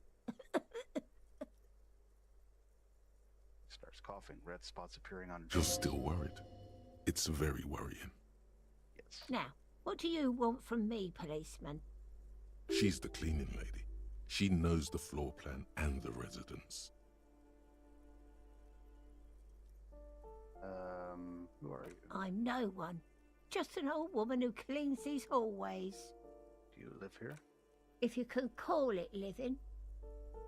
I have a little room upstairs right next to the coal room. It's barely bigger than a closet. But I don't complain, no. I have my bed and my aching bones to keep me company. And that's all I need from this world. And all she gets, too. The coastal wind beats down hard on the coal room door outside. Splashes of waves make the balcony slippery. She hasn't spoken to anyone for a while. Even her sentences feel rusty. Looking for a young man, mid-20s, dark, skinny build. Yes, yes. I know who you mean. The scrawny boy who's always smoking like the devil, right? Somewhere in the building, a child starts crying. You hear a radio tuned to a talk show and someone taking a shower. What's he in trouble for? Oh, no trouble. Talk?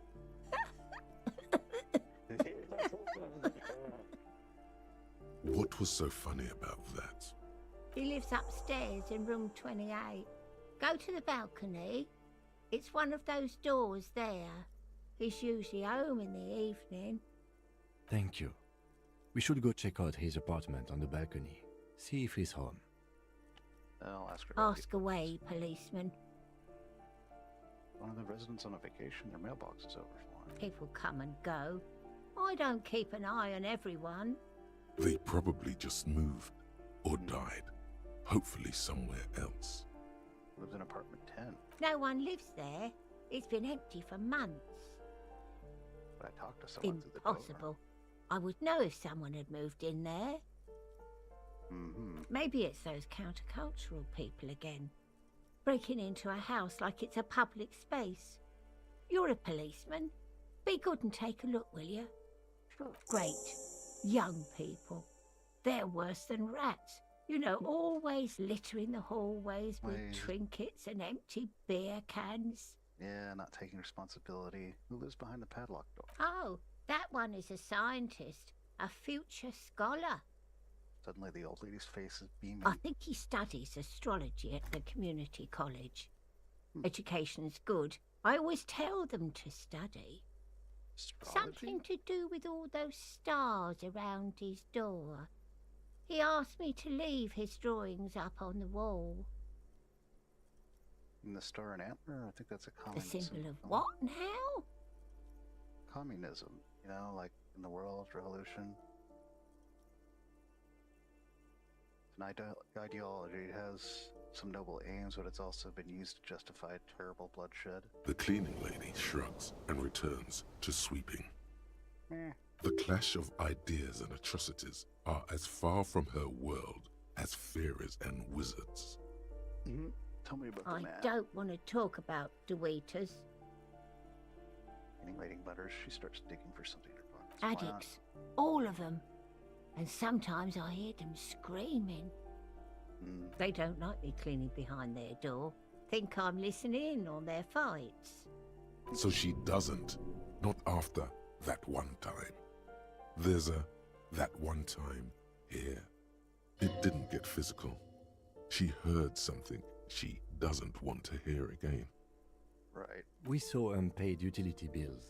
Aren't they going to be evicted? No one likes them in this building. It's only because of the kids they haven't been thrown out. I don't like talking about those people. What can you tell me about The Cindy? artiste? Nothing I can do about her, I'm afraid. She ruins the walls faster than I can clean them. Still...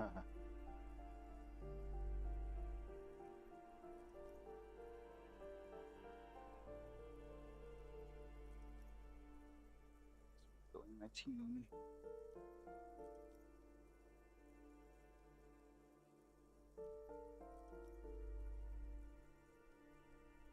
Oh, ow. Oh, that's what I forgot to check. Huh.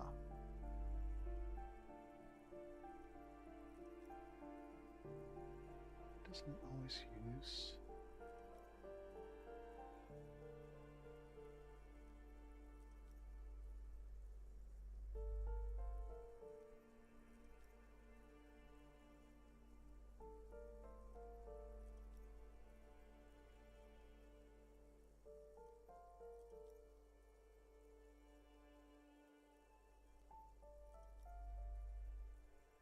I don't know why it always turns off my back.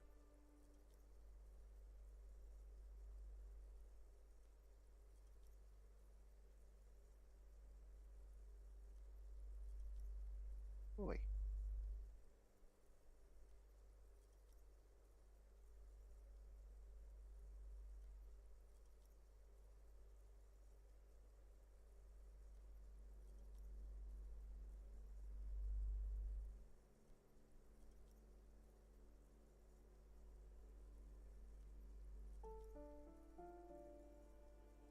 Just forgot that up. She leaves an old lady to her business. More than I can say for others. She mumbles some kind of a response, then hacks something into her handkerchief. Thanks. I'm off. No. 10.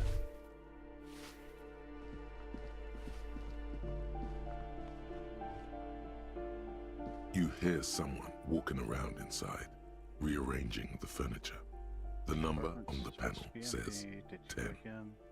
Excuse me? Of course not. Scare them. Suspected of some big crime. You have plenty of reason to enter.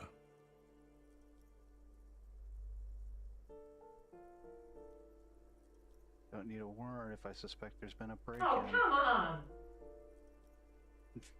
Well, that was easy. That was smart. Mm-hmm.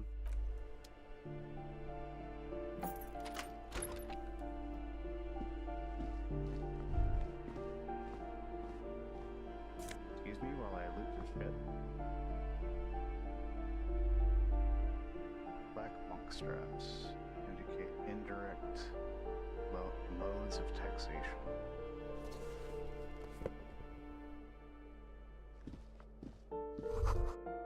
It's like a fine mattress. Blister pack of medications peeks out of the box. You should take it. Don't be ridiculous. You can hear it swarming with bugs.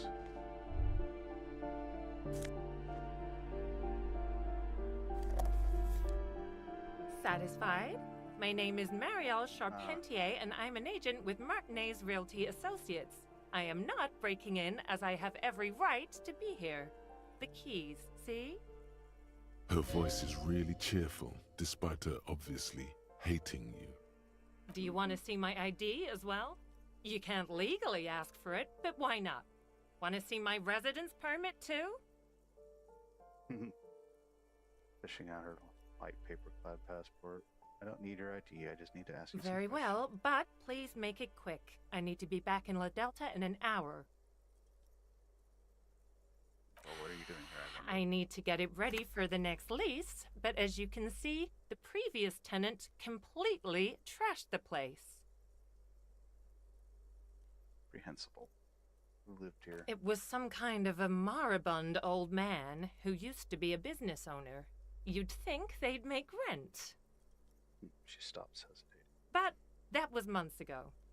Anyway, was there anything you wanted, or is that it? I'm in a hurry. Glimpse to foreclosed apartment down there. Oh, that's another huge mess. The former tenant owes us 3 months of rent. 3. We closed the apartment and planned on auctioning off the valuables, but...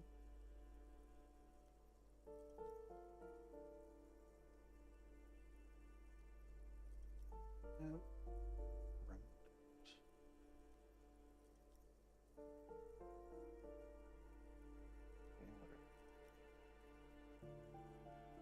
And again, I have no idea how stupid mistakes like this can even happen. But Ron, when he came to close the door, didn't close the neighboring door.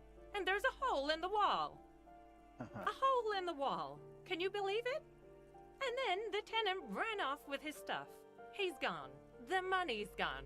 Just like that. The sum must have been puny. Couldn't have been that much money. These apartments are perfectly fine. They have gorgeous architecture, a million-real view of the bay, good ventilation, neighbors, life, spark, and they are affordable. I'll tell you, Martinez has a future. In a few years, it's going to blossom with artists and creatives and those radio computer wizards. So wait, what happened with the wall? Don't ask me what happened with the wall. I have no idea how we're going to find the time or resources to fix it. Well, all in all, you're just another brick in the wall. Both apartments are now unrentable. Both. Of course.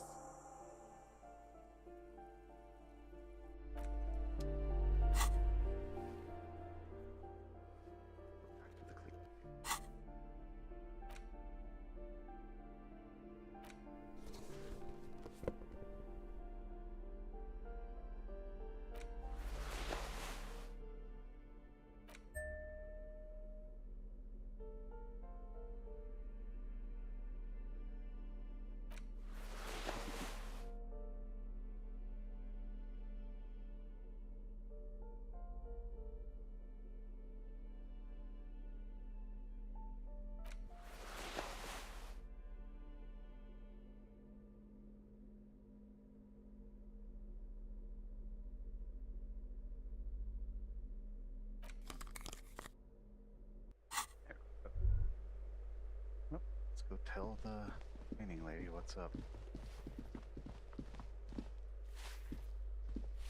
Give me a moment. Didn't find any counterculture people in Part 10. It was just a real estate agent setting up room for a new tenant. I see. I hope some good people are finally going to move in. This place needs them.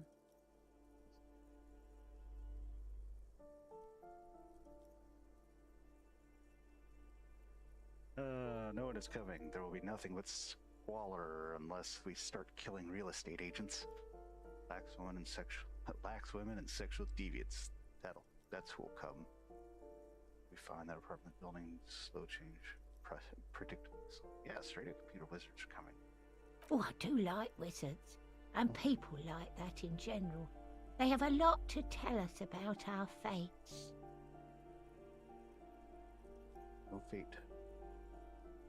She means clairvoyance. That's it. I'm off. How close are we? Not pretty far.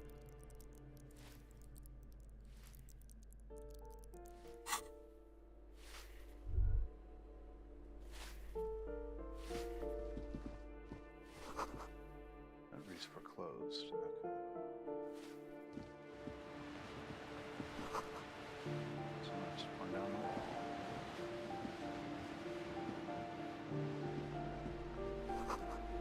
Oh, grocery list on the table. And checks.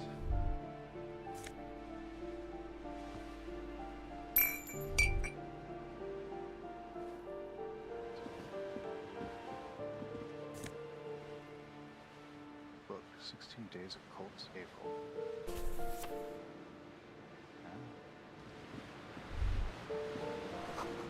See, below looks cold and winter gray. A shift in temperature.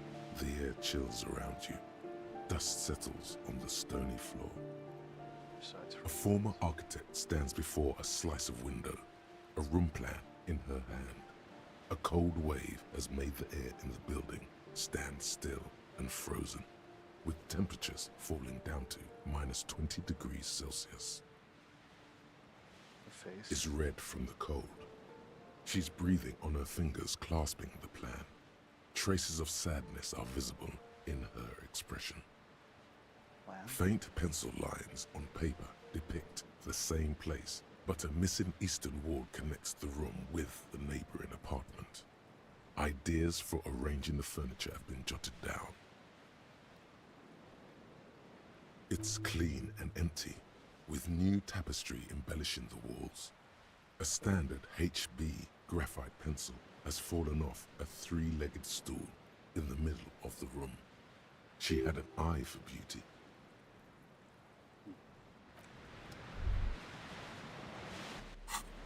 One from my past, perhaps? Alright, what's this book?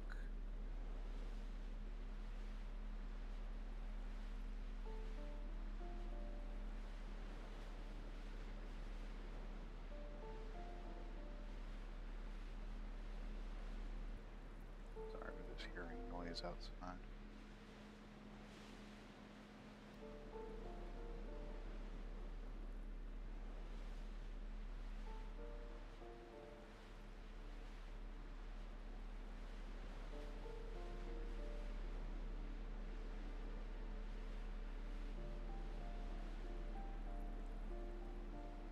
The cover features a row of concrete buildings on a rainbow in the sky. Tells a rather excruciating story about two lovers during a period of ethnic unrest in Yugograd. The book has been filed under psychological realism. In your hands, you hold 16 Days of Coldest April by Yekaterina Dahl. The cover image shows a row of concrete apartments above which span a black and white rainbow. Feels heavy. Indeed, the book is unusually heavy in your hands, as though the cover were lined with lead. It would do that in Grad. How long is this book? You flip through the book. The pages are thinner than you realized, and the type quite small and tightly set. It's nearly 600 pages long. Well, that's like Lord of the Rings. Real art is dense and difficult. If it didn't feel like you had to wrestle a suicidal bear to get through it, you weren't really reading. The back cover is dominated by a black and white photograph of the author. She can't be much older than her mid-30s in this photograph, and yet, from this cover, the eyes of a sad old woman stare back at you. In cold, detached prose, the author describes a scene from one of the Yugoslavia riots in the 20s. Youths overturned motor carriages and set trash cans ablaze, while heavily armored guardsmen dash in and disperse them in a flurry of baton blows. The Yugoslavia riots took place from 27 to 29. Fueled by ethnic unrest and the state's repressive tactics, these events are often seen as marking the end of a brief period of liberalization known as the Yugoslavia Spring. Like all such periods, it is frequently memorialized in art and literature. As ethnic tensions run wild, a pair of young lovers meet each other on the street. Somehow, in the middle of all the chaos, they manage to lock arms and look into each other's eyes. Next. It would physically hurt you to keep reading. Are you sure? Read 10 more pages. I've got some. They go through a brief and somewhat awkward love affair. And in the end, they betray each other and succumb to the absurdity of Gradian life. The man becomes a lens grinder, completely abandoning his former existence. He toils through the daily drudgery at the Lenka Polyfabricate. Happiness and fulfillment have eluded him his whole life.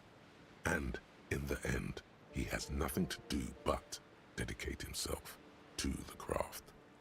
And the woman? She spends the next several decades standing at a conveyor in a Sosnovo fish processing plant. The smell of fish guts slowly seeps into her hair and skin, as every single one of her dreams dies, one by one. Oh, this must be a Russian novel. The memory of their short time spent together tortures the former lovers ceaselessly until the end of their days. Years pass in solitude, their bodies growing ever more decrepit. Where can I put this? As life leaves their remains between the soil sheets, their final thoughts are filled with regret.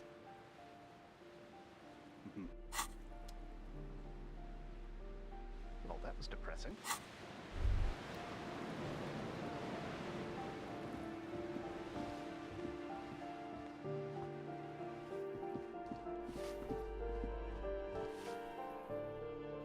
Balcony, I guess. Ah, yeah, look who it is.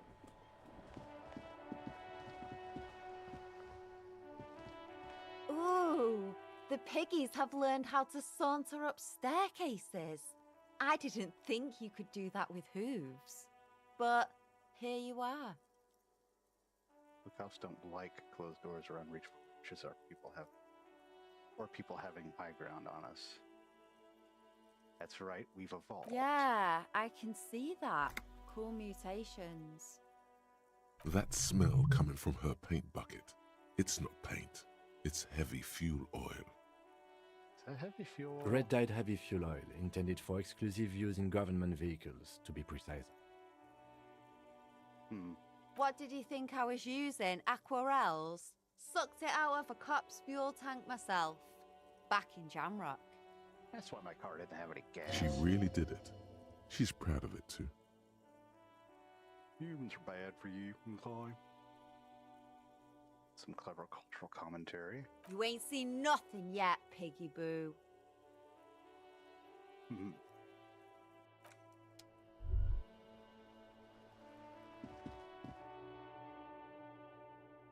Oh. Okay. Someone's looking at. Oh, this must be the old woman's. Yep. Cindy. Yeah. Or maybe Cindy. 100 tiny feet scurrying beneath the grave. Great. The rats episode. I've cold to last for several winters. Smells of chemical. Fire. Suddenly you feel the box is on fire. Why?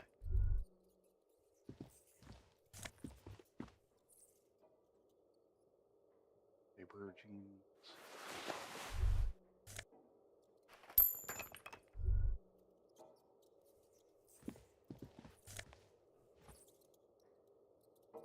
Ah, the Hadron. For the Dolan or whatever.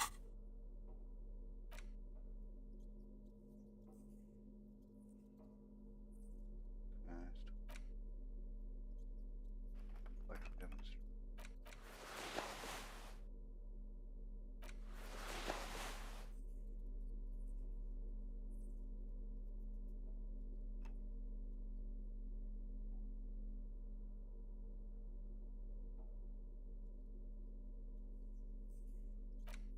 Let's see what's plus 2 draw.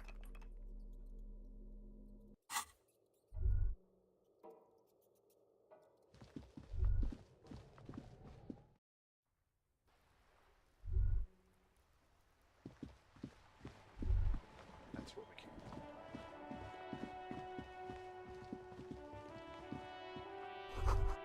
Door's locked. You can't get it. There's news. Someone lives back. Alright, so I'm gonna go back in. Go down.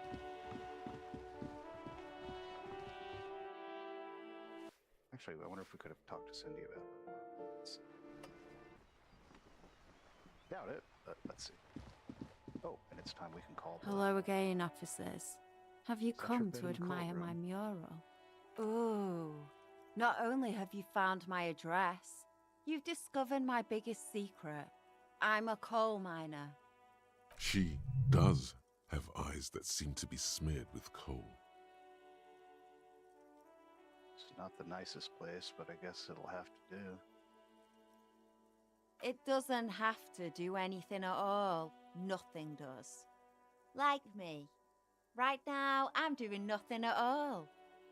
Do you have a real home? Does anyone in a city like this? If there's pain about any particular home she's lost, she's buried it deep, fortified herself against it. I have other questions. Shoot, Piggy. It's what you do, isn't it? Tons of drugs in the coal room. Yours? They just might be. Rough stuff. If you take the ride, you'd be wise to buckle your little pig belly up. Her neurons must be on fire, the heat creating waves and ripples in all she sees. Above all, in her painting. Does it make you see everything all art-like? You really think I need to be high to see the world as art? Poor unimaginative Piggy. How I wouldn't want to have your peepers. To hell with the art part, man. It's all about the high anyway. Alright, later.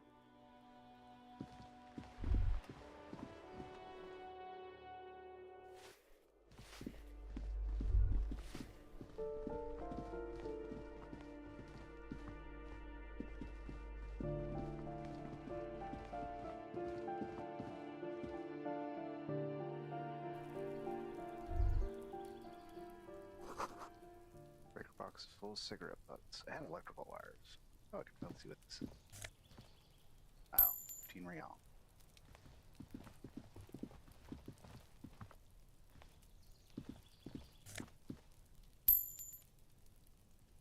What do I have? 9120. Just a door. Nothing for you here right now.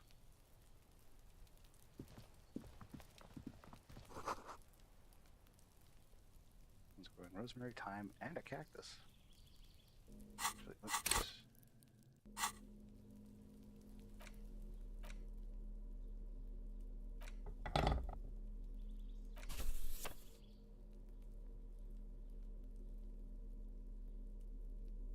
Got one bullet. Okay.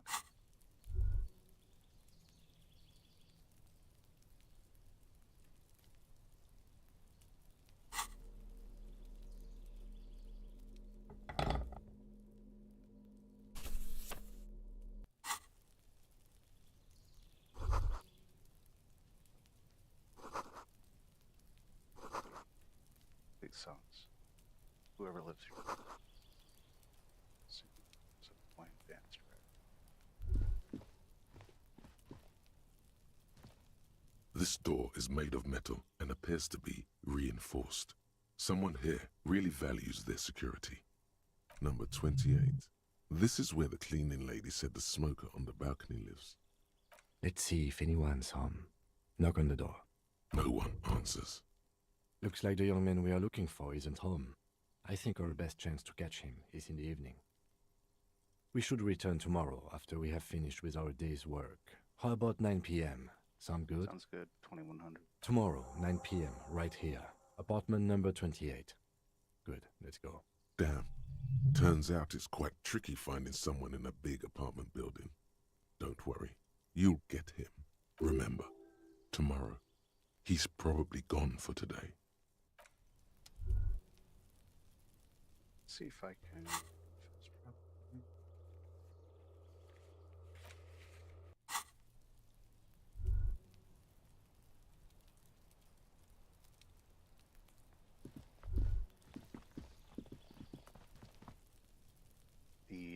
Also the freezer should be defrosted.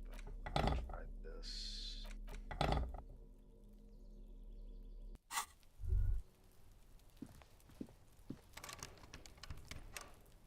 So that's one that need a key.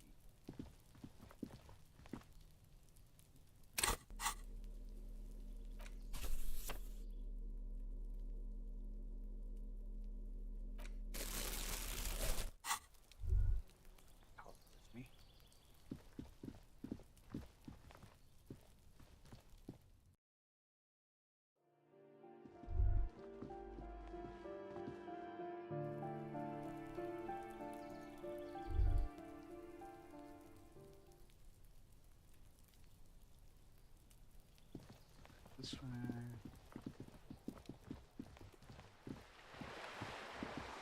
Let's sell all the tar I have.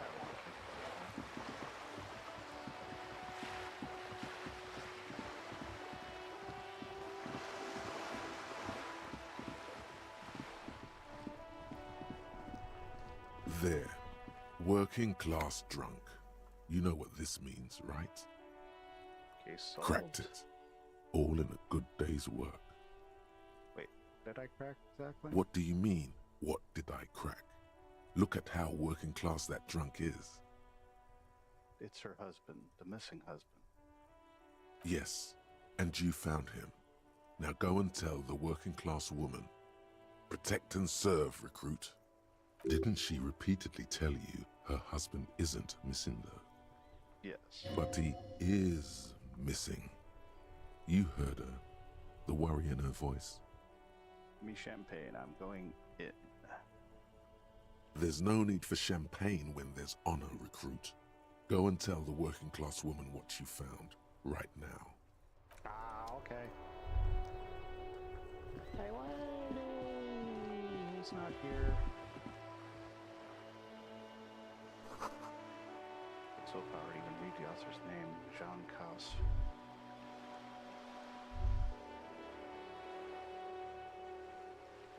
Oh, right, I wanted to check to see what it was. Hello again, sir. Composure. Okay, do I have anything that I can... Just want to pass the skill check. Put...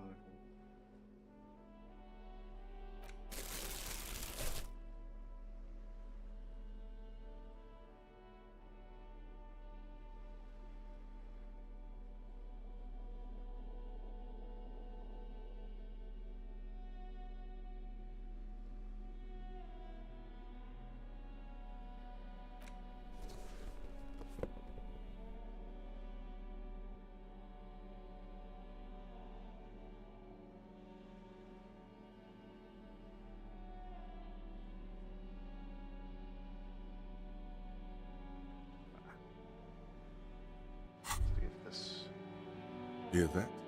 Magnesium. That's what you're lacking. The lack of magnesium has you slouched. So there's a lack of magnesium in me? Yes, and it's critical. Look at yourself. You're practically devolving into a fish due to the lack of magnesium in your bloodstream. Well, my stuff is fine. Need to mag it up? You need to get so magged up. You've probably had 2 heart attacks and a minor stroke already. And the only prescription is insane amounts of magnesium. 1 stroke? Don't be so modest. He's having one right now. saying I need to become a magnesium-based life? Yes, if you want to live, you need to evolve. You need to transcend the carbon barrier. Go to the apothecary and buy insane amounts of magnesium. It will reverse the damage to your circulatory system. I'm thinking no. Hello again, sir.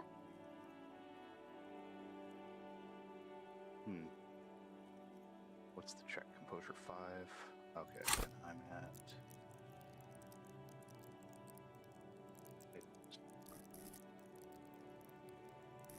Okay. Base life form.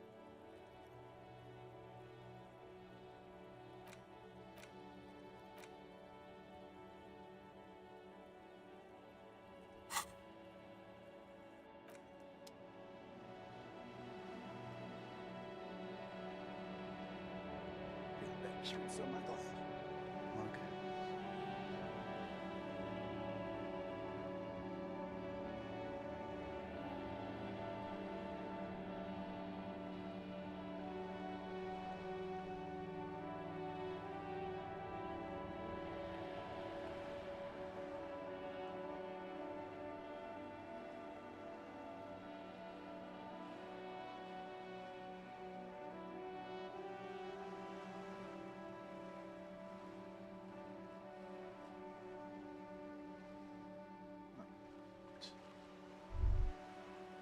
I think I bought everything, so let's go sell it. We'll go crack open the...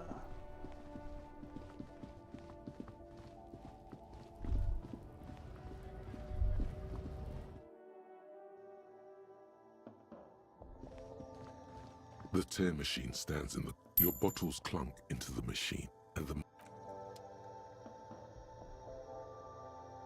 crack open that. Oh yeah, and we can also, before we do that, we'll contact the library.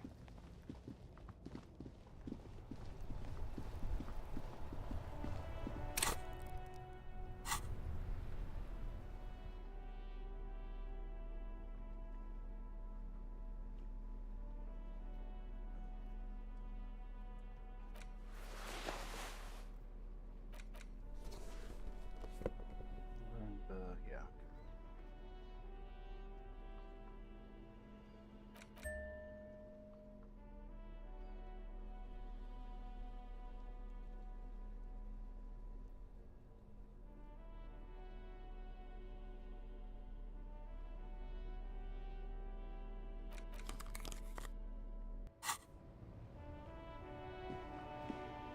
Inside, you see a set of steering levers, a radio microphone, a pull-out toolbox.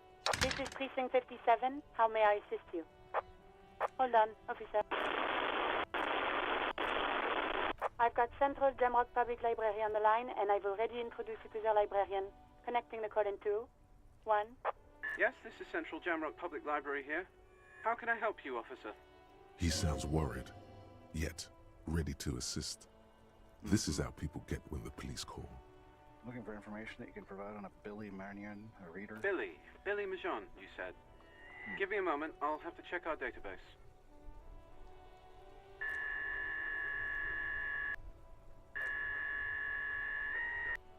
HTTPS. Yes, hello, are you still there? No. I found Billy Majon's home address, is that alright? No phone number, unfortunately. They're too poor to have a phone line. Yes, my address is fine. Here we go, sir. Rue de Saint-Ghislain, 33B, apartment number 20. It's in Martinez, I believe. Capeside Apartments, it says. That's all. That's where the smoker on the balcony lives, isn't it? Any other information? It says here that they returned their last book just a few days ago, but I wasn't at work that day. Know someone who was? Marie? Marie? Do you remember a reader named Billy Majon? They returned a Tybalt book the other day. Someone answer. Maurice, what? A woman yells. Then, yes, okay. If it was the police, she starts explaining something. Yes, it was my colleague Marie. She said that it was Billy's husband who returned the book. He also asked for this new sci-fi release, Lowe's Radio City 87, but we don't have it yet. Good. You have a name now. The name may show him as a woman or a man. How did you like know that it was her husband? Marie knows Billy. She's been working here longer than me. Sometimes her husband returns some books for her. And then goes for a little drink later. On the lookout. You know the husband's name? Sorry, no. Marie only knows him by sight. Can she describe him? Marie! A moment passes. She said it was an older man, and that she's pretty sure he'd had a drink or two the last time she saw him. What was he wearing? 1 second. Sorry, Marie wasn't really paying any attention to that. All right, thank you. Happy we could help. Goodbye, officer. Anything else you need from me? Not yet, but I was able to convince the database people to share private sector information. They promised to get back to me by tomorrow morning. Do you have any other questions? 57, over. In the cabin, you see...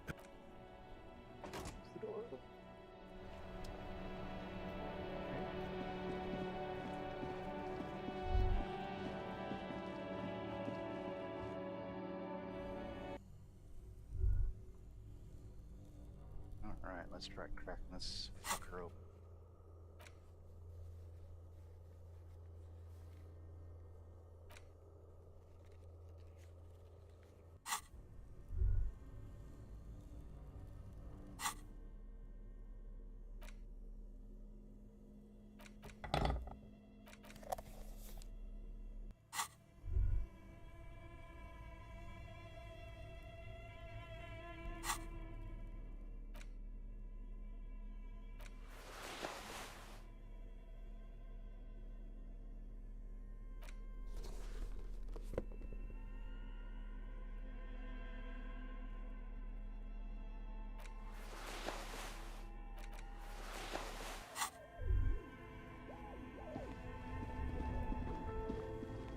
This orange machine is dead still.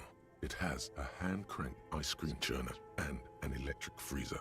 The ice around it slowly melting.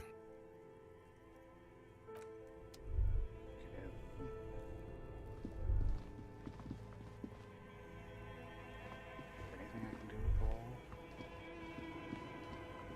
A few bricks have fallen off, revealing a compartment behind the wall. Seems like an old bunker from the... It means there are firearms. He likes this find.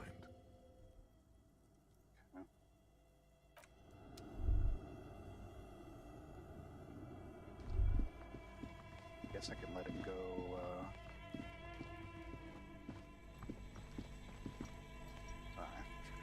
first. Let's go decrypt this.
open this, but apparently not enough.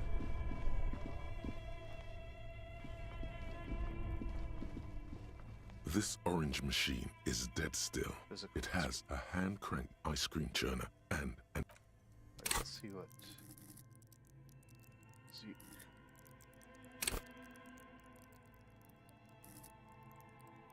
See if I can wear some stuff that...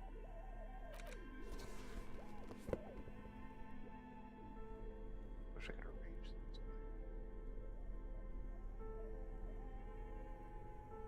-2.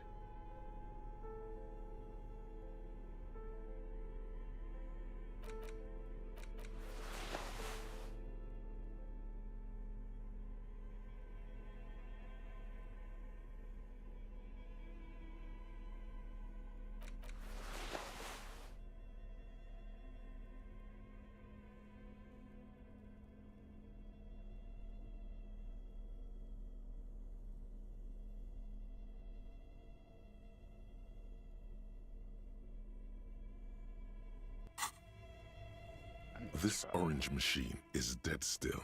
It has a hand-cranked ice cream churner and an electric freezer. The ice around it slowly melts.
The purity of snow always reminds me of the purity of a man's soul, if he's got principles.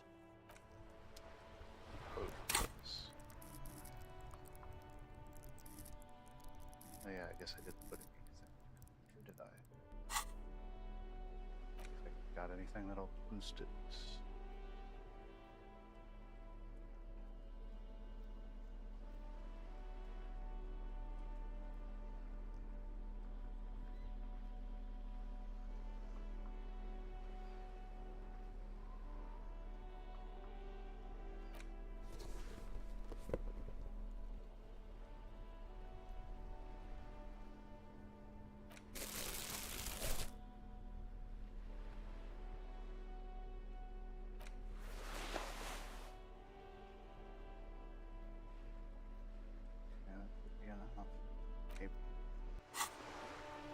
The purity of snow always reminds me of the purity of a man's 14. soul, if he's got principles.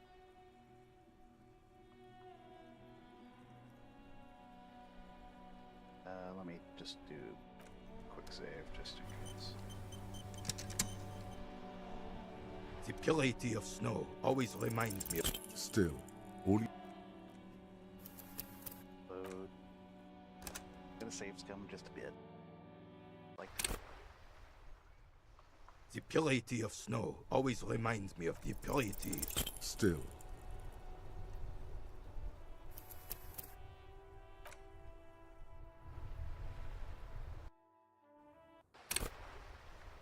The purity of snow always reminds me of this. As Rene turns from you to his partner and back, the medals on his chest rattle and glare. He keeps his spine straight and his ribcage lifted, displaying them proudly. How many 2. medals are there? The larger one is shaped like a cross, while the smaller medal resembles the sun. A crowned head in front of 2 crossed rifles. The medal hangs from a blue striped triangle. It's the Croix de Bravoure, Cross of Valor. The cross was the highest battlefield decoration in suzerain's armed forces, awarded for exceptional bravery in the line of duty, in service of King Frizzle the First. A small blue star inside an orange sun. It has the word Valiance written below. The setting sun was a decoration used to distinguish seasoned combat veterans in service of King Frizzle the First during the Revolution. Croix de Bravoure and the setting sun. Get them for bravery. It's a conflicted topic for the old veteran. There must have been a number of controversial episodes in his service days. What I was going to say. I'm sure, but I know this uniform's reputation. You are also wondering if I got this for raping women or killing babies. I don't know the reputation of anything. Don't even recognize the war. Son, we should never forget our past. Lots of mistakes were made back then, but there were also lessons. This voice takes on a steady tutor-like quality. Forgetting those times means the mistakes were for nothing. That all those people died for nothing. Whoa. Sounds like you're about to open the gates of conversation.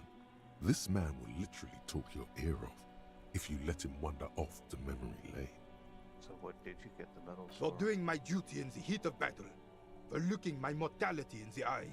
When men like Gaston here hid in the bushes and shot themselves. He saved some muddy princeling who foolishly strolled into the front line in his gown of velvet and gold. It was on the first months of the revolution here in Revachol. Unrest was spreading like wildfire. Marauders had taken most of the Couronne and were getting really ambitious. King Frizzle thought he could end it all in one decisive strike. Sent his cousin, Drisson, to put an end to the unrest. Alas, the young Drisson was all piss and no vinegar, wearing a tunic of purple velvet and cockatoo feathers to battle. Even his rifle was gold-plated, shone from 5 clicks away. Can you imagine the asininity? What an idiot. Purple velvet tunic. That isn't exactly camo. To keep the long and bloody story short, Drisson marched us against the partisans in Couronne. And when I say marched, I mean made us walk into captured enemy territory, single file, like toy soldiers, while he rode in front on his giant red stallion. The rebels were smart. They let us come real close before opening fire. Suffice to say, it was carnage.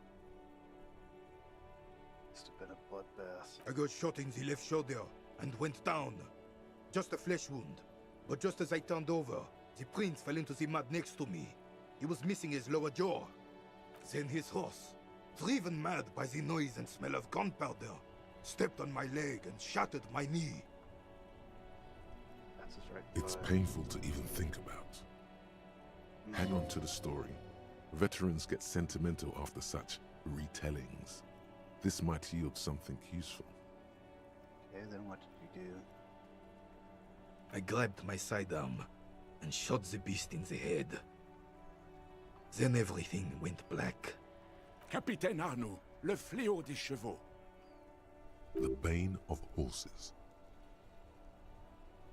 When I came to, it was all over.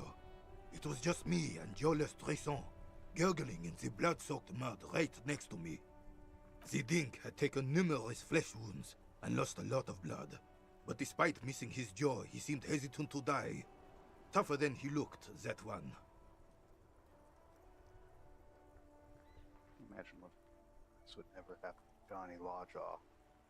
My jaw is tight. I've had worse. So I grabbed the dink and started crawling. Kept going until the 59th Cavalry picked us up. Through some miracle, we both survived. And the jealous freak convinced Frizzle to give me a medal for not leaving him to die in his own blood. Piece and shit. He was the commanding officer and I was on duty. Just doing my job. Shouldn't hand out medals for that. 13 months later, I received the son for distinguished service. It's not worth mentioning. You sense he's downplaying it. He did a lot more than his duty. More than anyone's duty. It's in his spine, in his billowing breasts, and untarnished self-worth. Sounds like you're being modest, Renee. The old carabinier stands quietly like a statue, his features motionless. What Monseigneur Modesty is not telling you is that he crawled over 7 kilometers before the cavalrymen found him and Drizant. 2 days later that was. Whoa. And that even while crawling with a mangled half-dead prince on his back, he still managed to murder 3 rebels on his way.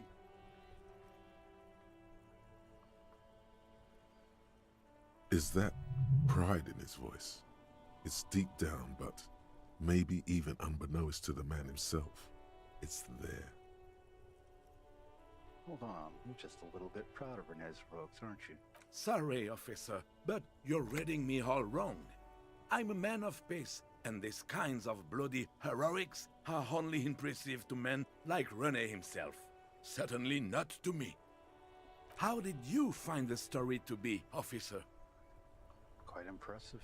Men like Renee who made relish all great ones. Maybe, but also bear in mind, officer. They don't end this out for anyone with a service record. Oh no, you have to get shot. Repeatedly. And you need to get your hands bloody too. Really, really bloody. Do not speak of what you know nothing about, Poltroon. Duty is something you will never understand. Sounds like you're being modest, Renee. The old carabinier stands quiet. What monster? And that even... Is that pride in his voice? It's deep down, but maybe even unbeknownst to the man himself, it's there. Doesn't seem like a good moment to express an opinion. I don't want to risk it. Bon Dieu. You and Gaston must be related. His blood runs yellow too. Maybe, but also... Oh no! Do not speak of what you know nothing about. Bah! Thanks for the story. There were many such stories in those days. Many such men too. True Eversholians. Men with backbone. Oh yes, René, yes. Men were bigger, girls were prettier, and everyone wore the fascia. Lord, please bring those days back, if you can. I'm not getting into this with you again. Officer, was there anything else? You should try to come up with a heroic story of your own. Impress this old soldier.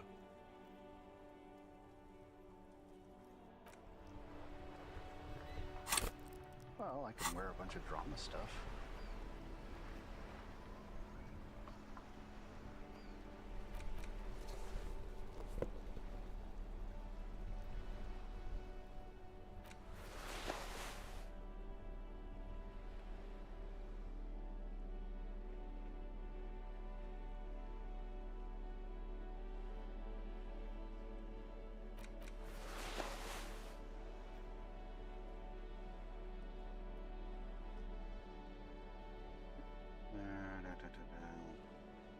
That's at -1.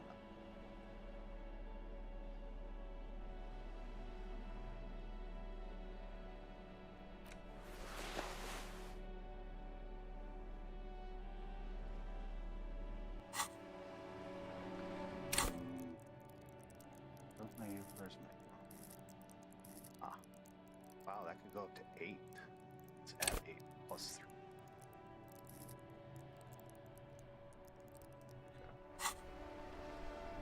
The purity of snow always reminds me of the purity of a man's soul.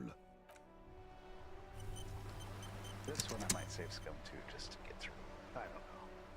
The purity of snow always reminds me of... Unfortunately, there doesn't seem to be anything worth mentioning among you.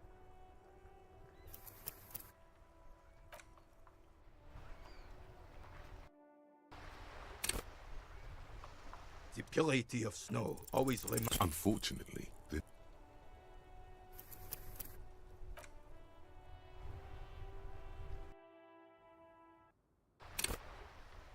purity of snow always reminds... Go long, go deep, go unconventional.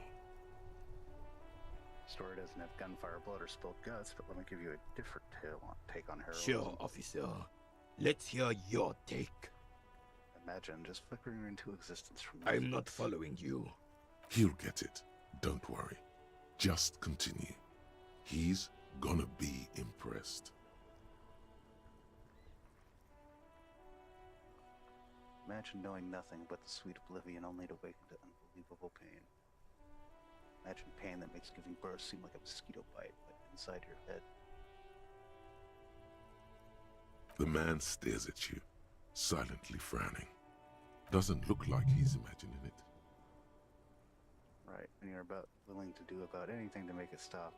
The carabiner crosses his arms and spits in the crater.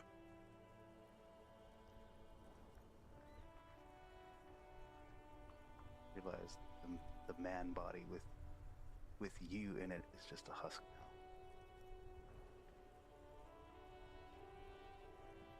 You're talking about getting blackout shit-faced drunk and going into delirium, right? The lieutenant looks up from his notes and nods to the old carabiner. Well, in essence, yes. And I thought getting my knee shattered and surviving on rat carcasses in the trench was bad. Here, have one of my medals. You've earned it, officer. Extremely rigid principles this old soldier has. Don't leave room for a change of heart or backing out. The medal is yours. Thank you, Renee. I'm honored. The veteran of numerous armed conflicts extends his right arm with the setting sun in his clenched fist and an expression of utter disbelief in his eyes. Flashes of bloody and terrible scenes of war, men dying, horses shrieking, blood sinking into sand and snow and asphalt and fertile black earth. All of this accompanied by a musical composition telling of heroism of old, when men were bigger in both body and heart. You feel strange kinship to this old soldier. You and him are the same now. Was there something else you wanted to take from us? I don't think there was anything else I wanted, was there? You got the medal. Now let's solve the crime.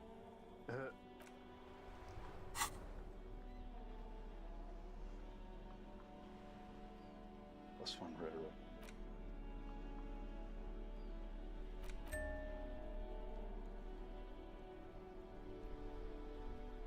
Heroic deeds of others.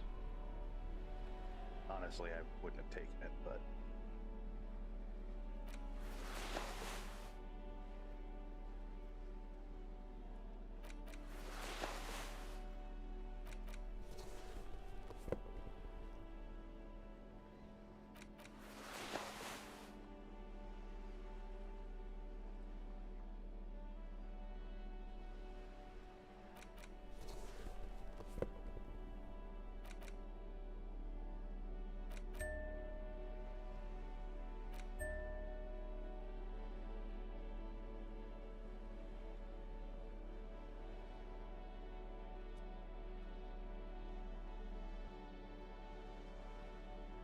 Oh wait, it is. Oh, I see that goes on the neck.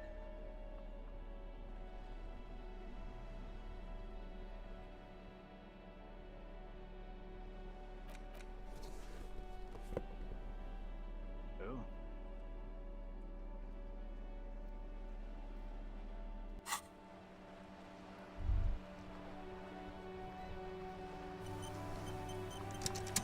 The purity of snow always... It is such a pleasure to see you again, officer. Relinquish your How sandwich. may I head the citizens' militia on this fine day? Bye for now.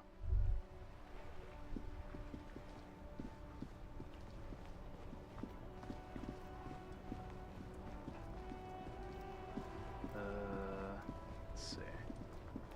What's next?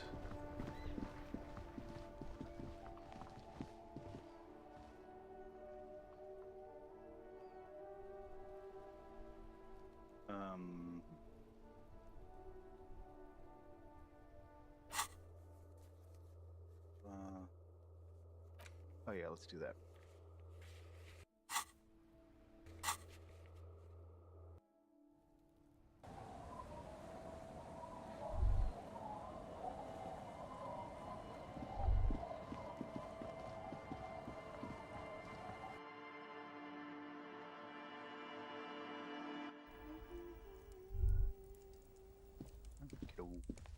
Hello, mister. There was a girl here who has armored gloves. Is that you? Oh, I had gloves. Very big ones. Heavy, too. Where did you get these gloves? Found them when Lemmy and I were playing hide and seek. In an empty house. Where no one lives. I think someone hid them there. She doesn't want you to think she stole them. Where are those gloves now? I hid them. The twins were gonna take them. They're stupid. As her stuffed twin looks into its one remaining eye as though searching for confirmation. We're going to need those gloves. It's for important police business. He enunciates the last two words carefully. Oh. She doesn't seem to understand what the twin's tone has conveyed to her. They're in my sandcastle. Behind our house. Under the sand. You can break the castle. It's not very good. Bye! Bye!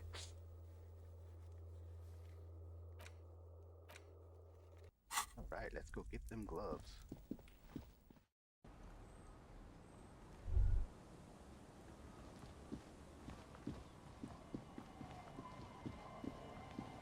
Weather has not been kind to Lily's little sandcastle. The once mighty towers are quickly eroding away. You can see something shining back to you from what must have been a vast underground catacomb network. The walls and floors give way to the giant's greed, collapse and present you with a pair of ceramic gauntlets. Congratulations. That's the gauntlets down then. We're doing good on the armor collection front. Alright, what did I need? Both would be good.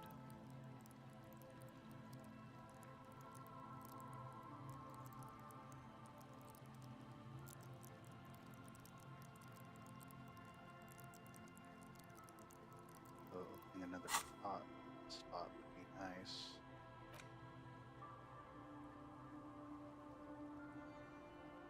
Let's unlock the facility.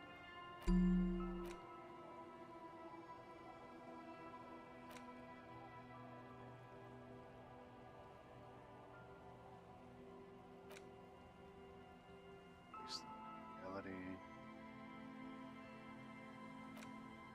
Rock shuffle.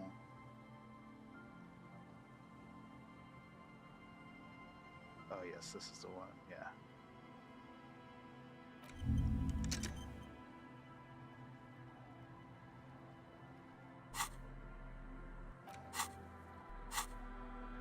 Gloves. It's 2 to interface.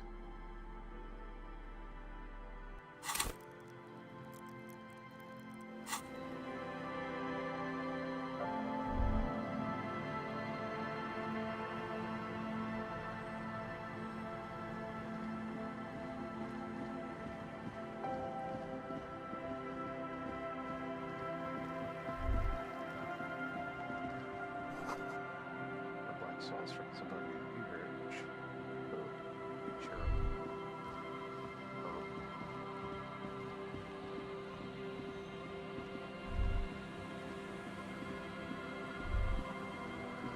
So we did all that. Let's go.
ghosts. Every snowflake is like a little gift from the sky.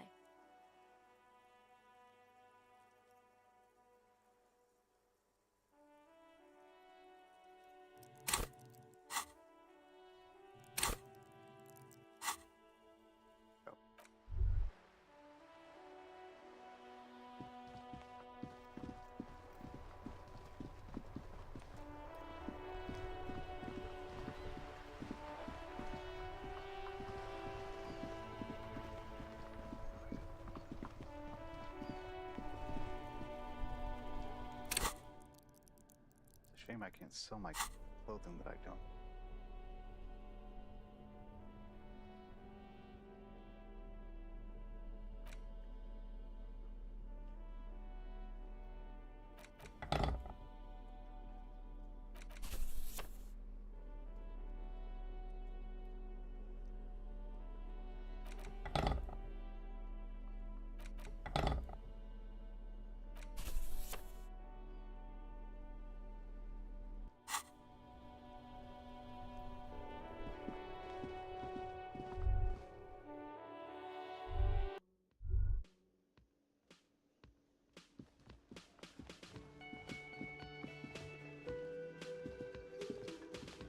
Oh, hello, dear.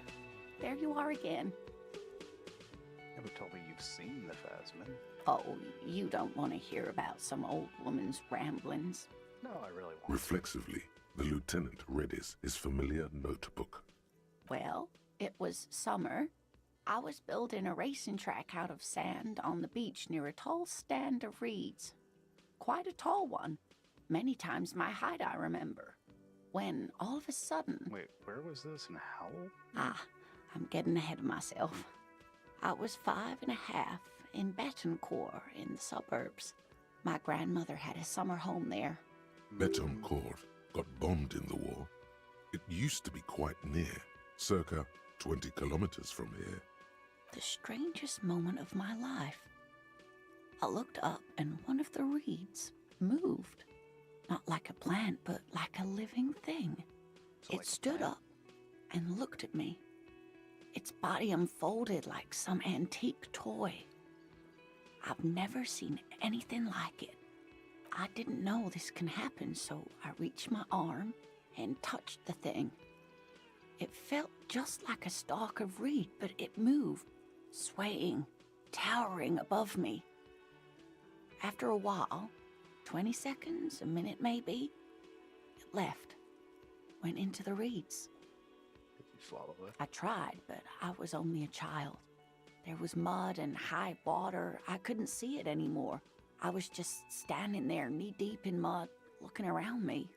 Where did you go? Don't go. I ran back home to my grandmother and asked her if reeds could walk, and told her they were looking at me. Of course, she just laughed at me, but I knew what I'd seen. For years, it was a story I told at parties when I wanted to impress boys. That sort of thing. Of course, most people just took it as a strange, amusing anecdote. So did I, honestly. But then I met Morel. We were on our first date when I told him my story. You should have seen his face. He said my descriptions matched the Phasmid down to a T. Its white marble limbs, the way it moved. Our first, yes. Limbs are white? Not all of them, as far as I remember. Some of them, on the inside, like stalks of marble, if that makes sense. How big was it? It's hard to say how big things are when you're quite small yourself. To me, it seemed to be taller than I was then, but that's probably not the case. What if it is the case? You imagined it. Of course.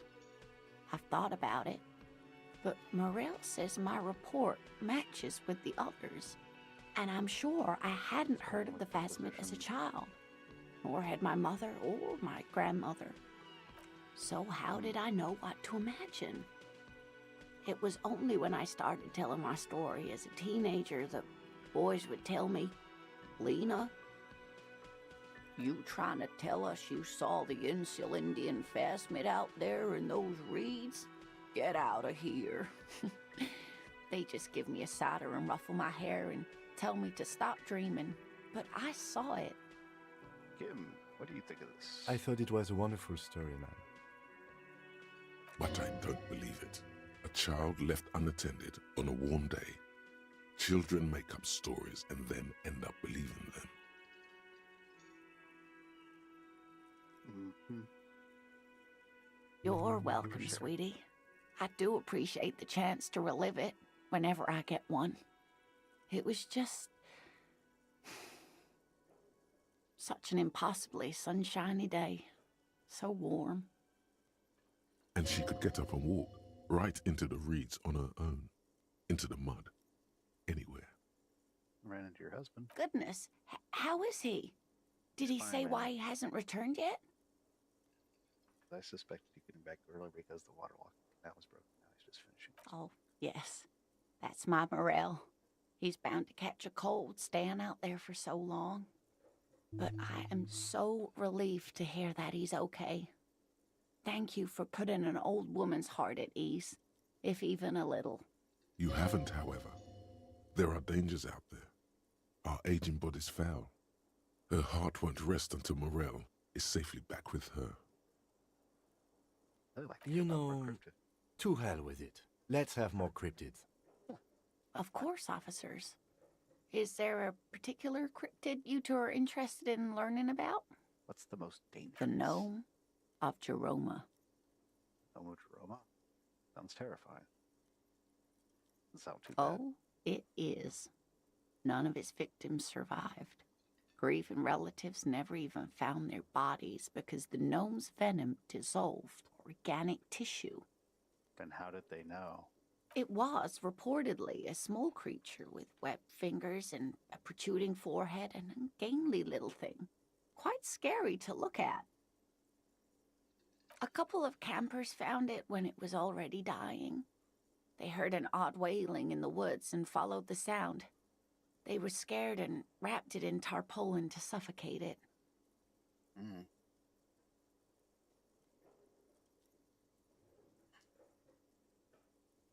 It still took the gnome of Jeroma an entire day to die.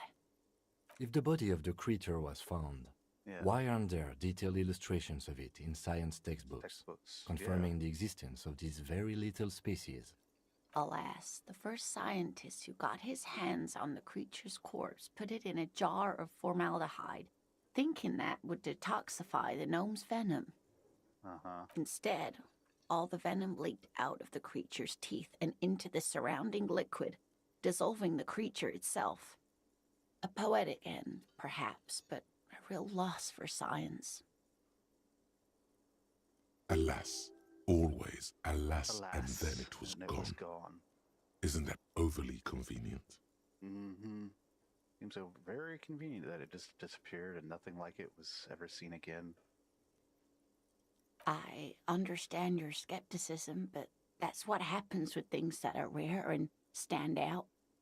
Their disappearance is most memorable, and they are least likely to be found again. Any invisible cryptids? What an interesting question. And the answer is yes, there are. Of course there are. Of course. All fairy tales have someone or something invisible in them. You're right, Kim. It's childish, but I need to know. Okay, I won't spoil your fun. What is the invisible cryptid? It's the Col de Mama d'Aqua. Its name means thin whisper of sound, and that's precisely what it is. Self-replicating sound waves, invisible and intangible. The Col de Mama is very afraid of us, which makes it incredibly difficult to track. Col de Mama d'Aqua can also be translated as a whisper light and low. Whisper light and low. Yes, that's another translation. They're both quite lovely, aren't they? Although the low part is a little ironic. The Col de Mama d'Aqua makes, or rather is, such a high-pitched sound that other animals, including humans, can't hear it. It could be everywhere all of the time, and we wouldn't know. Fine, I'll bite.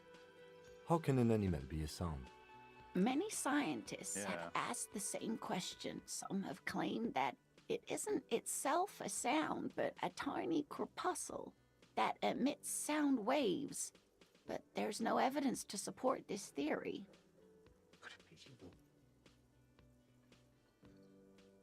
It could be. As I said, it could be everywhere. And we wouldn't know any better. It could be ringing all the days of our lives and nights. Plenty. It's the evidence that led to its discovery. In the 20s, a group of areopagite ornithologists, that is, scientists who study birds, were trying out a new recording technology for capturing sounds outside the range of human hearing. When playing back recordings they had made in the foothills of the Ea mountain range, they noticed certain anomalies, patterns that seemed random at first, but on closer examination were consistent with the waveforms of songbirds. Songbirds. The scientists soon discovered they could track and even predict what appeared to be feeding, mating, and migration patterns based on sound waves in a strictly delimited range of ultrasonic frequencies, even higher than those of the highest pitched bat calls. They realized that they had discovered a new species and called it the Coldemamadaqua, after the Paracanassian name for the voice of God, which is said to be very silent. Go on. They grew quite obsessed with these little birds. Even though they couldn't see them, they could distinguish among individual birds and even began to name some of them. Name them? Sequester, Time, Joscan. Those are but some of the Mamadaqua they followed individually. Why is the Mamadaqua so afraid of us? That is a sad story. A group of university students assisting with the field work in their enthusiasm for the project, and no doubt because they were preoccupied with impressing their professors, nearly drove it to extinction. They tried to communicate with it and had no other means but sound. So they started sending out sound waves at frequencies they thought might match the Mamadaquas. And what happens when a sound wave meets another sound wave of the same frequency, dear? It cancels it out. Psst. They cancel each other out. Psst. Right. Yeah. Exactly. And these tests were performed so recklessly that when they happened upon the right frequency, well, they wiped out most of the population. Great regret washes over her. A wending cloth. After that, the corpuscle appears to have migrated elsewhere. There have been recordings of anomalies similar to those spotted in Ea, but they've been few and far between. It's impossible to confirm the presence of any stable Coldemamadaqua population anywhere. Of course. A common thread in these. Disappearance and unfalsifiability. I like the story, though, ma'am. I'm glad you did, dear. Interesting. What about what? An educational. Sadly, we need to discuss it. Of course, dear. That's all for now. Oy.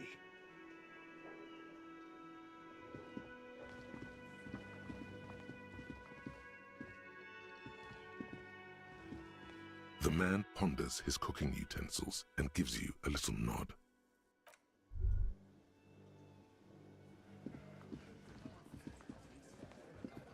Let's see if I've got enough authority.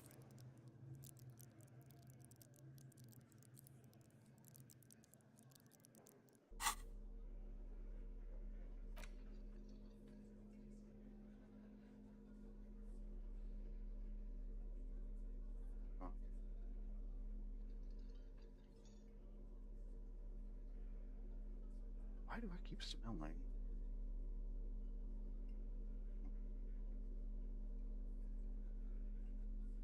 Not like having a stroke, like toast or something.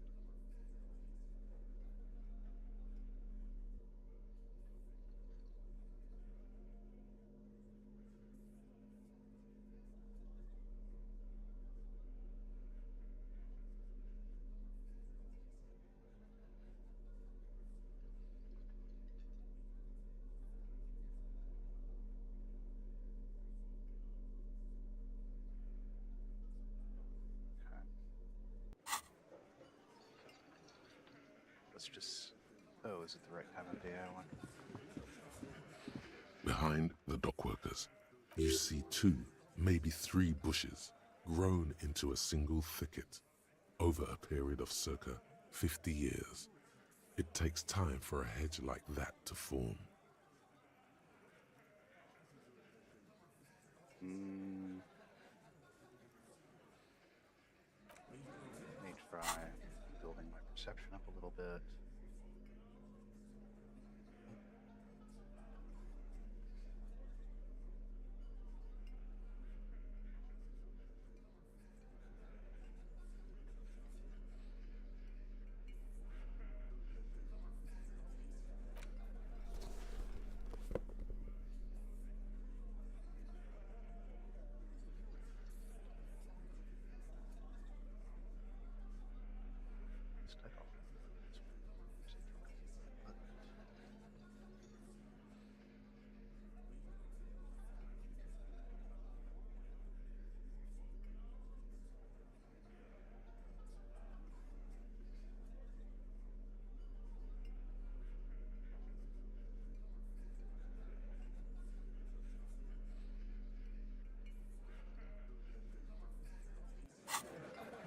Behind the dockworkers, you see 2, maybe 3 bushes grown into a single thicket over a period of circa 50 years. It takes time.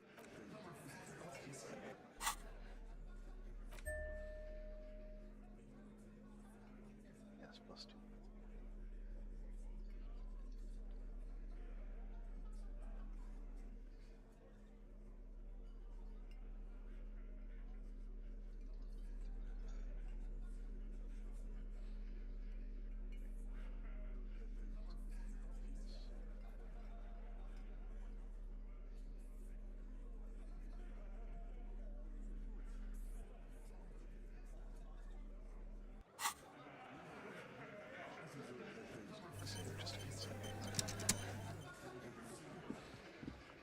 It's you again.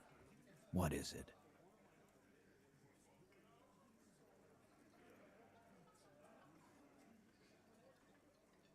Ah, even. All right. Let's just try. As you look around this room full of sweaty men, swearing, drinking, spitting out tobacco, does this look familiar? Let's see. You believe the place was called Precinct 41. It was also filled with, almost exclusively, men, sitting on desks, talking shit and wasting time. I get it, Titus. You guys really are the authority around here. Must be. Just like real cops, drinking beer, sitting around with your dicks in your hand. You've got a problem with beer now? Not quite there yet. Push on. No, I got drunk, so drunk I drove my car to the sea. I don't give a shit about... I don't give a shit either, just like you guys. And, instead of helping.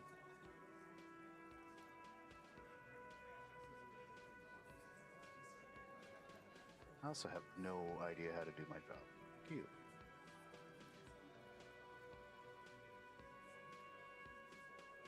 I'm also a big fan of beer and shirt and off instead of helping you.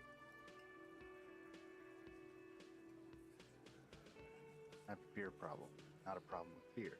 I also have no idea of how to do my job. You saying we don't help people? I've been doing this job for 10 years. Martinez was a dump before we put this outfit together. They don't know, man. They weren't here. We had 3 shootings a week, kids dead, fucking graffito everywhere. You cops haven't shown up since the 30s. Congratulations on the graffito removal. All I see is you sitting around talking about Monica's titties while there's a rape victim. So what? What do you want from me? We took care of that fuck. Don't let him drink that. One more push. Quick. Not about who did it. It's about the victim. She needs help. Someone... Our word. Counselor. We need to talk to her. Titus? She stops mid-sentence. That's it. You got him. He's going to give it up, but on his terms. You wanna help her, cop? Fine. I'm gonna let you help her, but you treat her with respect. If you don't, if you question her, harass her, a freight train of pain, buddy. What is her name?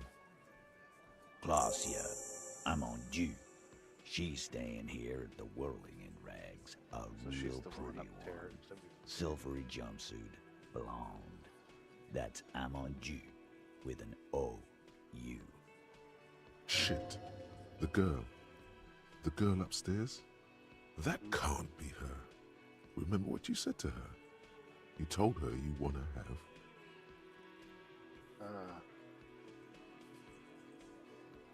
Wow.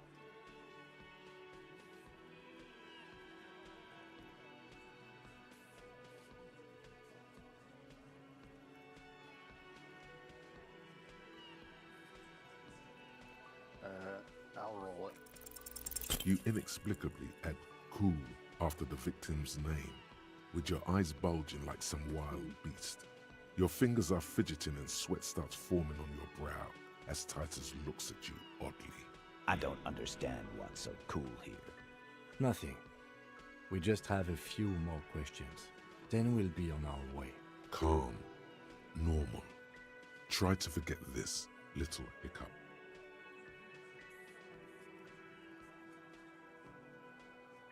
I think I know her. So what was her relationship with hers? Relationship? There was no fucking relationship. He raped her. That's their relationship. Okay. Was like that karaoke incident all over again. Or like some of the other girls he was harassing. Okay, enough. All of this is irrelevant to your stated investigation. When was that? He did it before we killed him. He's not gonna do it again. So what does it matter? It would help if we establish a timeline. All right. 2 weeks, maybe? I don't know. I need another beer. Here you go, boss. So what is your relationship with her? I know her. How well do you know her? A small twitch in the corner of Kim's mouth. He has a hunch about what knowing means. Well enough, Copper. We party. She's been here for a few months. So she's not from around here? You mean Revachol? Nah, she's an immigrant. Or a drifter of some sort. Been staying here over the winter. Don't you give her any more trouble. She's just had some bad luck, that's all. Shut up, Angie. She doesn't need your help. Titus gives them both a look. They fall silent. What's with all the silences? It's like these guys don't know how to feel about this. You should keep picking at it. Said you partied with her. Said you partied. Cool, that's cool, but what did you mean?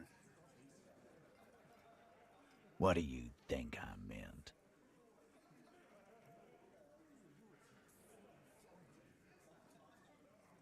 Sex, drugs, and karaoke, right? Yes, and no. Got something to say about it? You're saying that the two of you were close. No, we just fucked. That's all. I'm not gonna give you any details if that's what you're after. So put your dick away. Well, no. He really went out of his way to seem comfortable with this topic. That's all you're gonna get for now. Suggestion? Is that? He's doing a good job here. A commendable performance of I don't give a shit. Thank you. We'll talk to her. Remember what I said. Freight train of pain. Going to be now. At least we got it.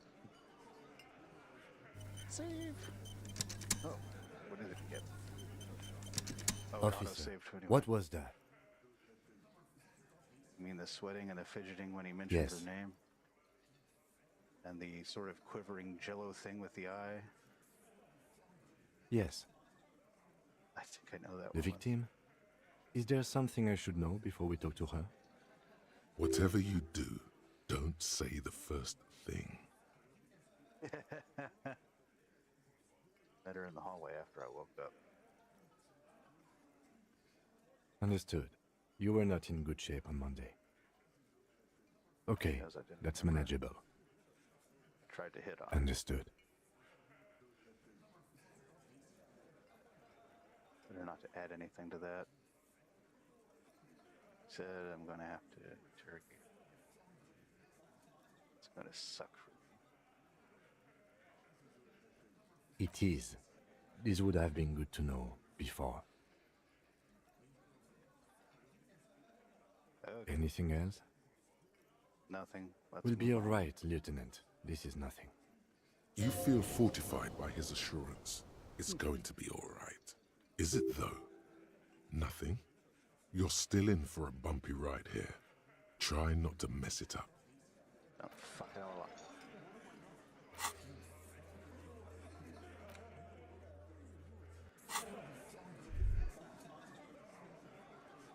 Zoom. I've got nothing to say to you. Why are you wasting your time? All right, we'll talk later. So what are these guys doing? Again? I can't believe this shit.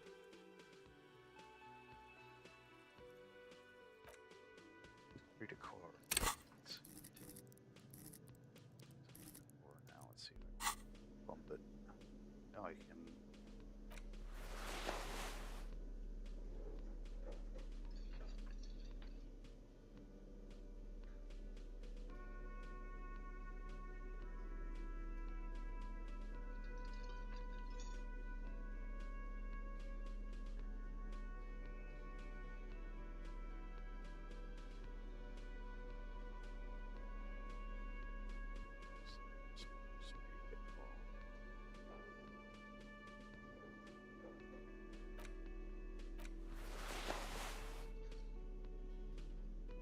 +1, go to +1.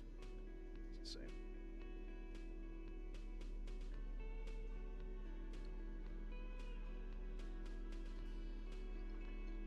Well, let's see if that's enough. Again? I can't believe this shit. What about this guy? Some skills.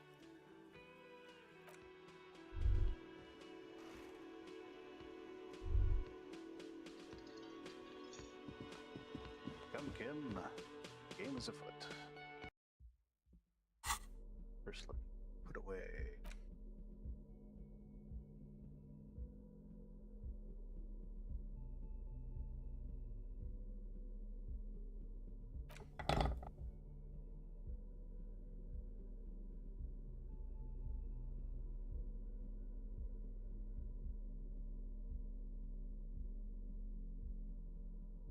Pry bar +2, if you will, but by cursor and boss that were gadgets hidden within the frame of the yellow and gray tool will stack.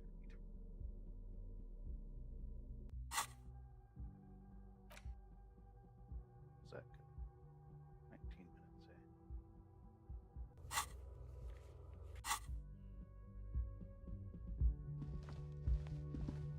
The door is closed.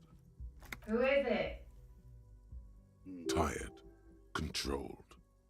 This is the police. Can we come in? I don't know, can you? Come on up. The door is open. I'm drying my hair. Sounds like it's coming from upstairs somewhere. You could snoop around before going up. I mean, she might look poorly on that. Well, I can make notes at least. Hotel bill calculations. Looks like she's had an extended stay.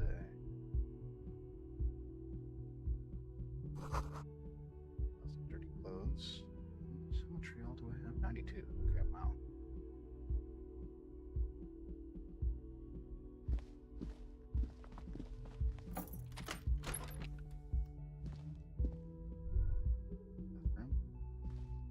This medicine cabinet is full of wares. Sheets of pills, haphazardly stacked, one on top of the other. There's also a toothbrush somewhere in there. Look at the toothbrush. It's been used quite a lot, but not for scrubbing blood off towels or anything else interesting, it seems. Pharmaceuticals line the shelves, sheet upon sheet of pill bottle next to pill bottle. Acetylic acid, APAP, eye drops, blood thinners. Quite a collection. Anything of note? Pill bottles rattle like bones as you search the cabinet. Paracetamol, histoperidol, something in a foreign language you can't read. Behind them, an unusually shaped nasal spray. Its label reads, Nacra. Nacra? This is used to treat opioid overdoses. Always handy to have around. Mm-hmm. Nacra, opioid antagonist. Interesting. That's used for diamorphine overdoses. Among some foreign, probably Messinian or Gotwaldian, marked red blister packs you find. What do you find? This is going to take a little know-how. Roll it. A bright orange bottle with Preptide stamped on it, in sunny, happy letters. Jackpot, baby. That's the stuff you're looking for. Your palms begin to sweat just holding that little plastic container. So exciting about this. It's speed, man. Just what you were looking for. They call it dextroamphetamine and talk about psychological disorders. But what we're seeing here is some scientifically advanced trucker speed. Hey, dextroamphetamines, they work for my ADHD. Lieutenant, I also see a brand called Preptide, a euphemism for pharmaceutical amphetamine. Prescription speed. The fuck are you waiting for? Let's get super fucking preppy. Nah.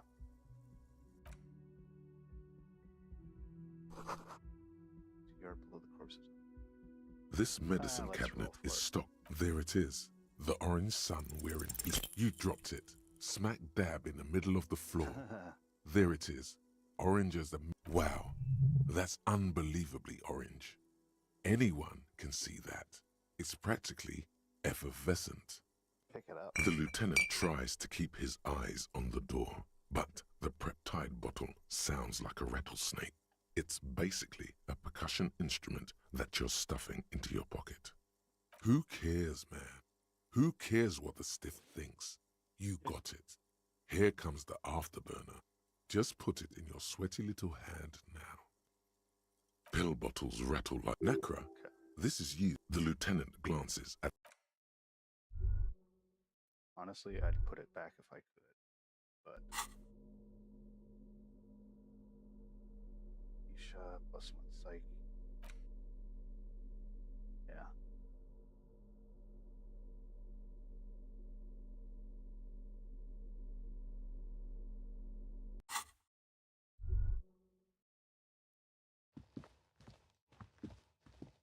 Honestly, I should have just left it.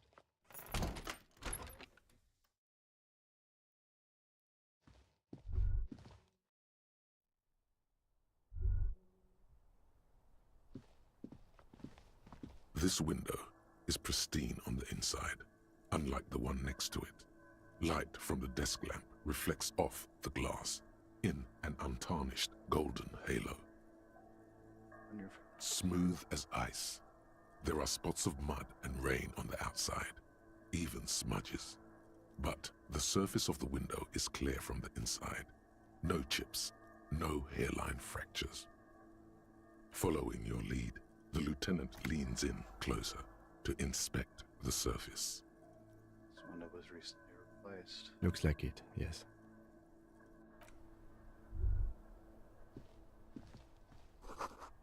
That has been hastily made.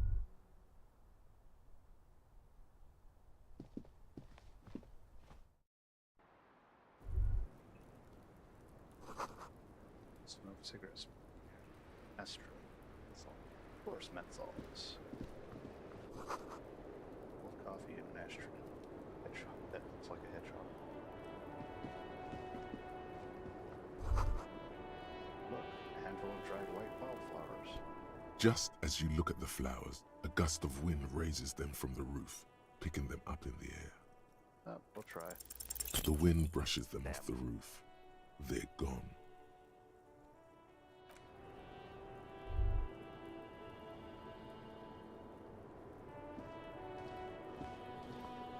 Welcome to the roof. It's good. That's right. One young woman has a cigarette in one hand and a cup of coffee in the other. Her hair is still slick from the shower. Below her silvery jumpsuit, an athletic young body, built long and lean. She's probably the... I'm sorry for the mess down there.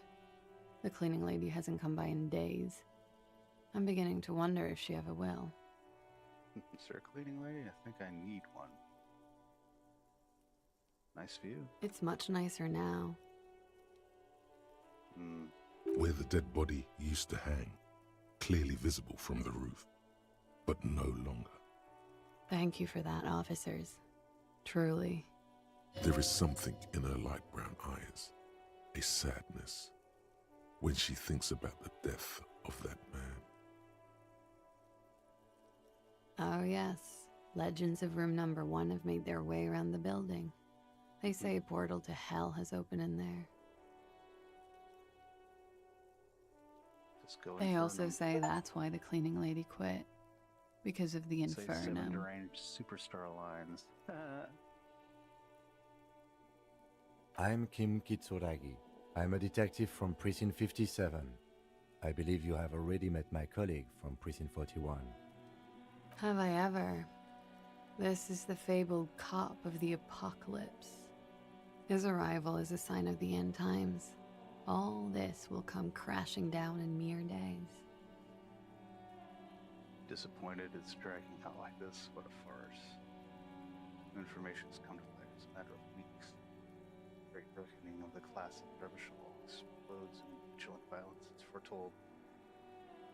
I'm no longer the cop of the apocalypse. Prophecy was wrong. The signs meant nothing. The hangover is best. Oh. Well, you know, I'm sad to hear that. Miss, we are investigating the murder of the man down there. The people who put him there have asked us to talk to you. Huh. I see. What is your name, ma'am, for the record? Clausier Amandou. Same name that Titus gave you. It sounds Oranese, as does her accent.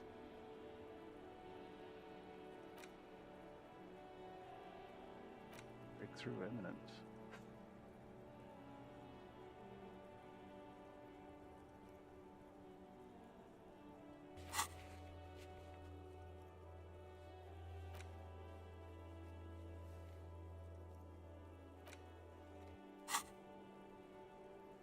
Her birthmarks also signal Oranje. You don't know why, but Oranese girls tend to come speckled with them. Are you from Oranje? Right, sir. Vredefort, Republic of Oranje. I guess you could say I am an Oranese expatriate. What do you A say? bad memory, officer. Bad memory of what? Of lilacs and lightning. Parks, glass, duraluminum. Vredefort is a conference city. It's always autumn there. And night. At least it was for me. Okay, so she accidentally killed the guy in the struggle or something. What's so bad about that? And they're trying to cover for her, I think.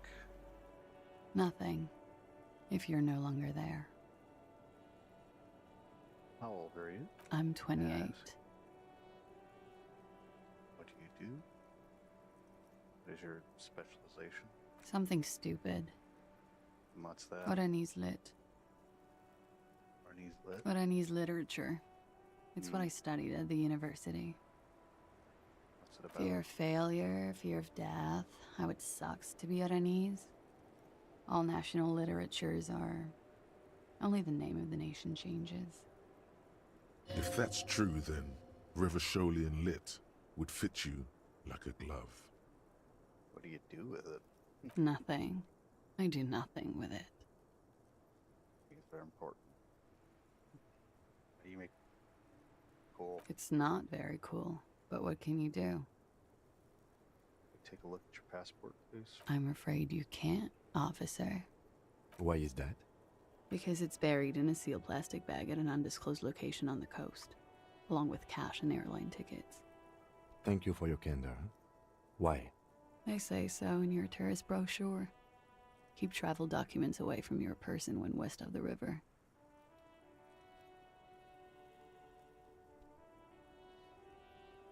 Pretty sure I have the legal right to demand your investment.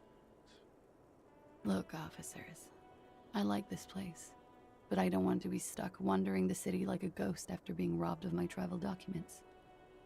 Fair enough. I don't want to become an indentured servant in a brothel on Boogie Street, and I don't want my relatives to pay the ransom. There are plenty of other reasons for hiding your documents from the law. That's not why you hid it, though. It's also why I hid it. Why, yes. I'm an unpopular girl. There are people back home who don't like me. If they show up, I'm in a hurry. The kind of hurry where you can't afford to not find your documents. But don't worry, this has nothing to do with your investigation. I would love to change the subject. It's not important. Unless I'm some kind of suspect. Building a theory. Didn't she say you would have to interrogate her before? And that she didn't do it? What was up with that? Earlier you said I would have to interrogate you. Suspects are interrogated. Well. It seems I either underestimated you or overestimated your hangover, officer. If I didn't know better, I'd say you feigned that fuck having lied to get me to say something stupid. Was that so? The lieutenant gives you a little look. It's good we discussed your history with her, he thinks. I can play along. Cool. You told us about the investigation Friday night, downstairs, at a table full of local kids and dock workers. You told pretty much everyone. After you showed them your gun, that is. Anyway, I thought it would be funny to say I didn't do it, because I knew about your investigation. Does that make me a suspect? I really must stop saying stupid things. Not yet. Phew. Playfully, she doesn't seem to be overly distressed, or distressed at all, really. I know you've told us the real name. If I were to lie to you, I would come up with a more mainstream name than Clausia Mondu. Also the guys downstairs. A weird name. She seems to be telling the truth, sire. Okay then. Okie dokie. Okie dokie. Thank you. That's it. For the record. The record. So official. Nice room. Yeah. Good. It's pretty deluxe. Doing here anyway. I'm wintering. How long have you been staying here? About 4 months. I came in November.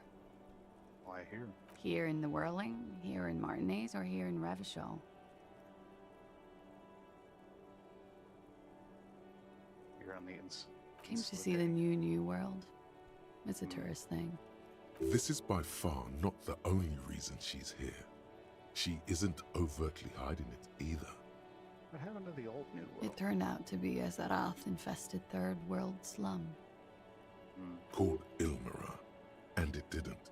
Even after the Mesk colonized it 7 ways from Sunday, it's an industrial powerhouse. You've quite the collection of prescription drugs down Thank there. you. I've put a lot of time and effort into it. She says without any discernible irony. Technically, possession of narcotics is legal in Revachon, but you should still reprimand her. Narcomania is nothing to be proud of, miss. Narcomania is nothing to be proud of, miss. What did you say? You heard what I said. Narcomania is a serious issue and nothing to scoff at, miss. And nothing. No, no. You said narcomania. What kind of word is that? And in my head, it designates people who abuse substances. Mm-hmm. I.e. narcomaniacs. Yes. The collection includes Narca, an opioid antagonist. Comes in handy when you've done too many opioids. Is that something that happens to you often, miss? Better safe than sorry. Seem to have, among other things, Preptide. Oh, yes. One of my favorites. It cures many ailments. Like giving a shit? Like not being able to stay up for 36 hours. Not being happy. It cures those ailments. It's just a mirrored speed molecule, basically. Cool. I took some for purse strings. Huh? Motherfucker took my Preptide? Looks like you owe me one, officer. I'm talking serious corruption here. This does not amount to actual corruption. I can easily log it under confiscation. Exactly. Robbed by common highwaymen. It's hard to tell if she means it in earnest or as a joke. It is. The lieutenant makes a note in his notebook. He finds the answer unsatisfying. I have other questions. Okay. Watching herself reflected in the bedroom window, tall and sparkling and draped in smoke. Talking about your... let's just... Yeah. I- All right. They tell us you were, raped. It's a bit early in the morning for raped, isn't it? It's almost 2 o'clock in the afternoon. She sounds positively buoyant, vivacious, totally unbothered. But it's already afternoon. Is it? It is afternoon. Time flies, man. So, are you? Yeah. I'm gonna go with not raped. I don't want to say that shit about him. By him, she must mean the victim. Tell them it's not my style. They'll have to, you know, if they want to jazz up the charges, they'll have to get someone more, rapeable. By they, she means the Hardy Boys. Are you saying that you were asked to tell us you were assaulted? Not explicitly, but I understood what they meant. It wouldn't hurt to spice things up a bit. Some assault and battery. Sexual assault, maybe. It was clear the latter would be spicier. Titus asks you to spice things up for Pretty us? much. Warming them. She must be very cold and exhausted of this life. What did happen? We partied. Wait, where have I heard that before? You mean like a birthday party? Kind of partying. Kind I do. With all due respect, sir, I think we partied a little harder than that. Harder than this? Didn't know that was physically possible. Oh, it is. You're still alive. What did you do when you partied? We drank, sir. A lot. For weeks, basically. We had that effect on each other. We made each other drink harder. That's why I liked him. What else? Stimulants. Speed also has that effect, making you drink harder. And then drinking harder makes you do more speed. It's quite the combination. We also had sex. Feelings involved? A little. The drugs were good enough, and we did enough of them. How did you two meet? Downstairs, at the bar. He was on some sort of assignment, a military man, as you probably know. Had a cool, scary scar. When was this? A month ago? Something like that. Must have been hard for you. Oh, seeing yes. him like that. I've had a great view. From the roof, out of the bathroom window, in my dreams. A bitter cringe. It hurts. You look to the lieutenant. You called us, the RCM. Yes. Jackpot. Call reporting the hanging. That was you. I made it. And I would appreciate it if you didn't tell everyone. In Martinez, they call it snitching. Reporting crimes is confidential in Revachol, miss.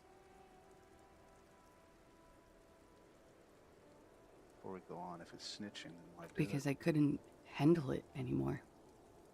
None of these people called. He just kept hanging there. Then they started stripping him. I know, I'm wearing his armor. I hope that doesn't offend you. Caller's voice was disguised. I didn't exactly disguise it. I just muffled the mic and nicked the landline a little. Nicked it With how? nail clippers. And I diverted some radio fuzz into it. Into the cold wire. Pretty smart. So that's why the phone is out of order. She tampered with the whirling landline. And process, you broke the landline down. Did I? Fuck. I didn't mean to. I had no idea what I was doing. Jigsaw falling into place. This is satisfying. Good catch. I appreciate the symmetry. Still, that's pretty clever tampering. Simple and clever. Yeah. Seems Crossing like the he had lines some idea like that this. was nifty. Thanks. She looks a bit like a little girl who's just been complimented on her bike repair skills. Why go through all the trouble? I don't know, sir. It was stupid. I was drunk, too. I was probably afraid the union was listening in. Locals say they have ears in the wires. Thank you for making the call, miss. It was the right thing to do. I didn't want to, sir. But if I hadn't, he'd still be hanging there. What can you tell me about him? I'm sorry, I can't do it. Not right now. Later, Okay. maybe. I keep seeing him. Like he is now. I can't talk about his... I don't know. Right. Hair. Need time. Another puff. I know it's difficult, miss. We can return to it later. Exactly. She meant she sees him in her dreams. I've also seen him in a dream. You have? Not like I do, I imagine. How do you see him? You don't want to know. See him as me. She dips the cigarette in the lighter's flame and inhales, then looks at you with her lungs full of smoke. I can see the similarity, yes. The air smells of it. Funny. Funny how? Funny ha-ha or funny eh? Nothing. I also saw him. We had a long inspection and that sort of thing sticks with you. Let's move on. Mm-hmm. How do the Hardy Boys know you? They're frequent guests. Downstairs, they have a booth for union members. They're probably down there now. How did you meet? Over drinks. It's been a long, boring winter. Did you party? A little, yeah. Like you partied with the deceased? No, not as hard. I'm sorry to have to ask this, but have you had a physical relationship with any of the Hardy Boys? I have. Which ones? Which ones, sir? Yeah. I don't remember precisely. Titus, obviously. But as I said, it's been a long winter. What did they hang him for? He had something to do with the strike. One has been roiling since I got here. Rotten timing. But you probably know all about it. And his role in this strike was what? I think he was in a security detail. He was ex-military, worked for Wild Pines, and against the Union. We didn't discuss work much, if you know what I mean. But I understood it was dangerous. And they lynched him for it? She nods. That was it? Why was there a bullet hole in his head? Bullet? They shot him too? I'm not picking up on any theater craft here, sir. The pause is sincere. They stripped his clothes and they shot him? You mean after they hanged him? I'm confused, sorry. So am I. Were you aware that he had also been shot, miss? Things are starting to go a little over my head here. I thought he was hanged. I was not present when they did it. I don't know what happened. I just know what they told me. And Sylvie, the bartender. This is beginning to get confusing for you too, and we don't like that. Where was she last Sunday night? Yeah. Cowering. I was cowering downstairs with Sylvie. Thank you for telling us. She breathes a silvery sigh of relief and weariness.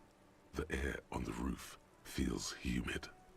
Should we head by downstairs, officer? We may have things to discuss there. She nods. Silvery cigarette fumes disappear into her mouth.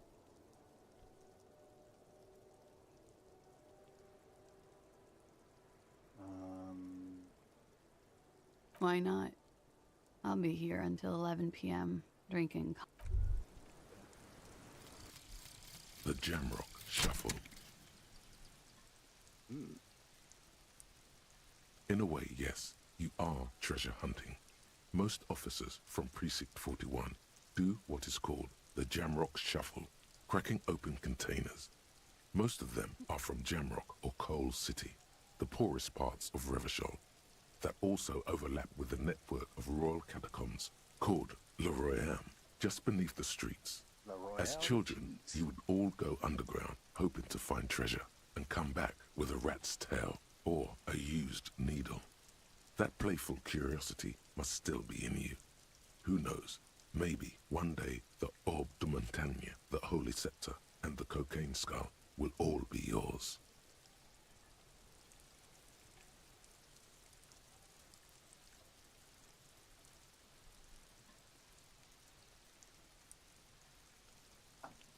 Yes, of course.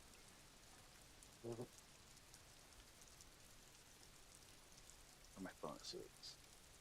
Find better loot in locked containers. Oh, okay.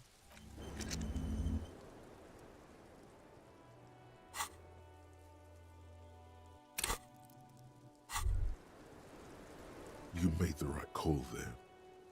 It feels good. Pure. About what? I'm talking about your zero-tolerance policy toward the mania of narco. You're in the right there. Powerful stance. Would you like to take it up a notch? Would you like to become an anti-narcomania zealot? Okay, but don't I have to stop, like, taking Pillerolidon first? That's not a problem. At all. The more drugs you do, the more zealous you can be in combating them. Drugs give you the vigor to fight drugs. And not only that. Yeah, and the intimate knowledge of their damaging effects. Isn't that a bit stupid? No. A drinking problem? Isn't going to be a problem, is it? No. Alcohol is a powerful anti-narco agent. 78% of people who use alcohol daily feel no need to use its opposite, narcohol. If anything, you should drink more. It cleanses. Yeah, no. What? Never mind.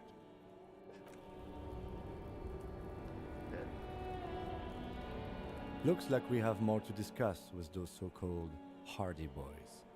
Half their reasoning just went out the window. This will make them more cooperative? Nothing will make them respect the RCM, but it will disrupt the game they prepared for us. We just stripped off one layer of whatever it is. Her decision to not corroborate their story was definitely not part of the plan. Why did she tell us? What else could she have done? Lie? She saw there was no way to lie and get away with it. I'm not sure she had to lie. I wouldn't have known. If not you, then me. It was a smart move from her. Something's off. You think so? She seemed forthcoming. Unusually so.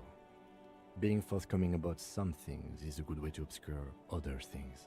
The best liars are always forthcoming. Anyway, we should move. I suspect our investigation will bring us back here soon enough.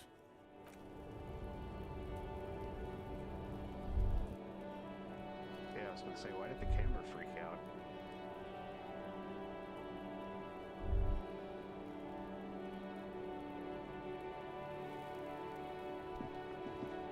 The same small, heavy door. No lock in sight. I don't know, Lieutenant Yefreiter. It is not the first closed door we found in this building. There is also your mysterious blue kitchen door. I don't know. The further we get, the more this building seems to be tied to the case. Below, the hostel cafeteria creaks and groans under your added weight. A skeleton of composite support beams and cantilevers. A dull thump.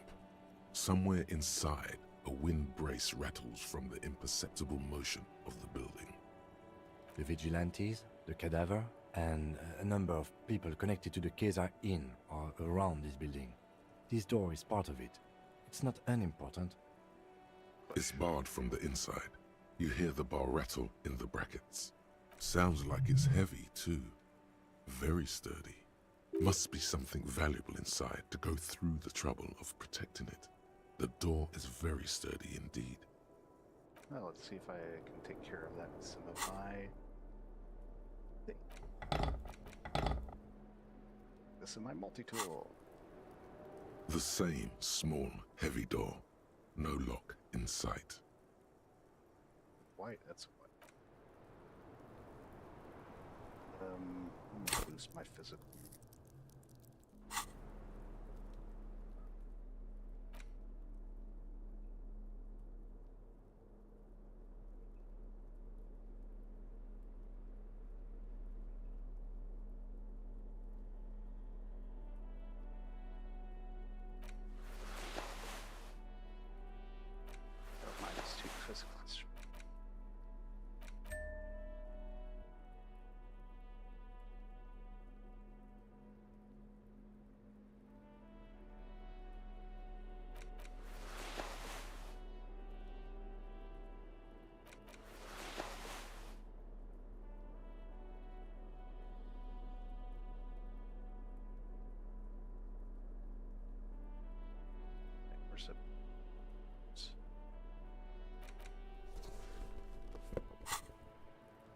The same small, heavy door.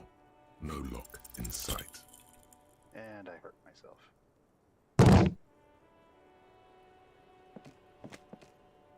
You kick it, gung-ho style.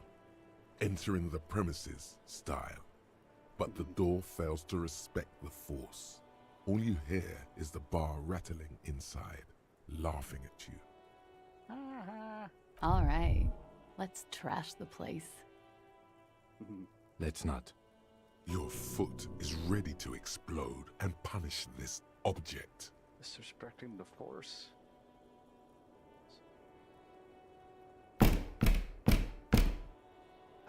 Ow! The door receives a thorough disciplining. At the cost of your foot. Your foot hurts.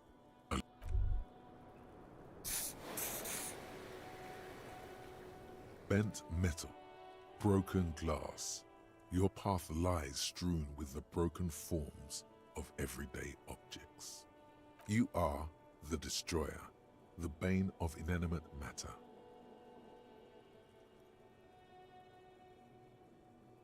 Yeah, rip shit part. Gaze upon me, stuff and despair. Kudos.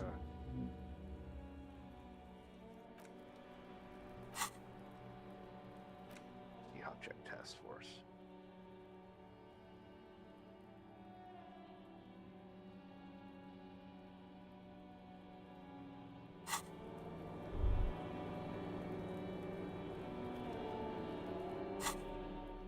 Back on my authority stuff.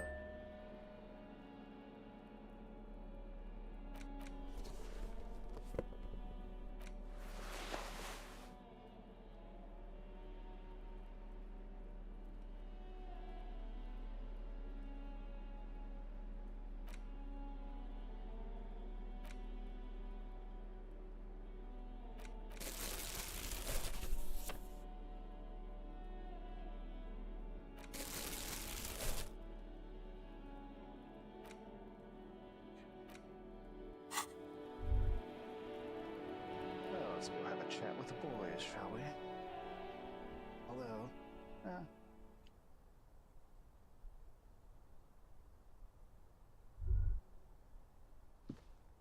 This window is pristine on the inside.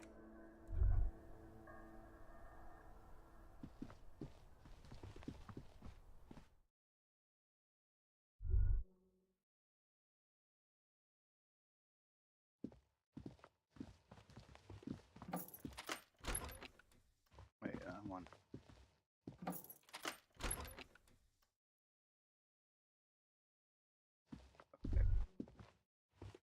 This medicine cabinet.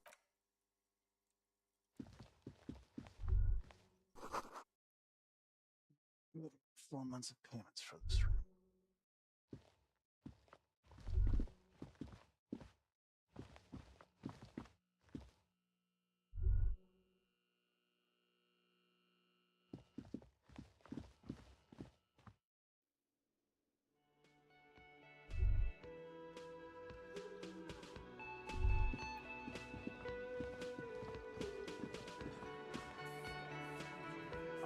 I've got nothing to say to you.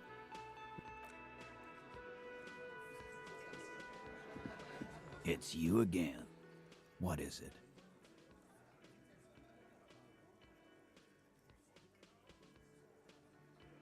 Go over the... Again? Seriously, man. Yeah, whatever. Fuck! I knew that fucking whore couldn't be trusted.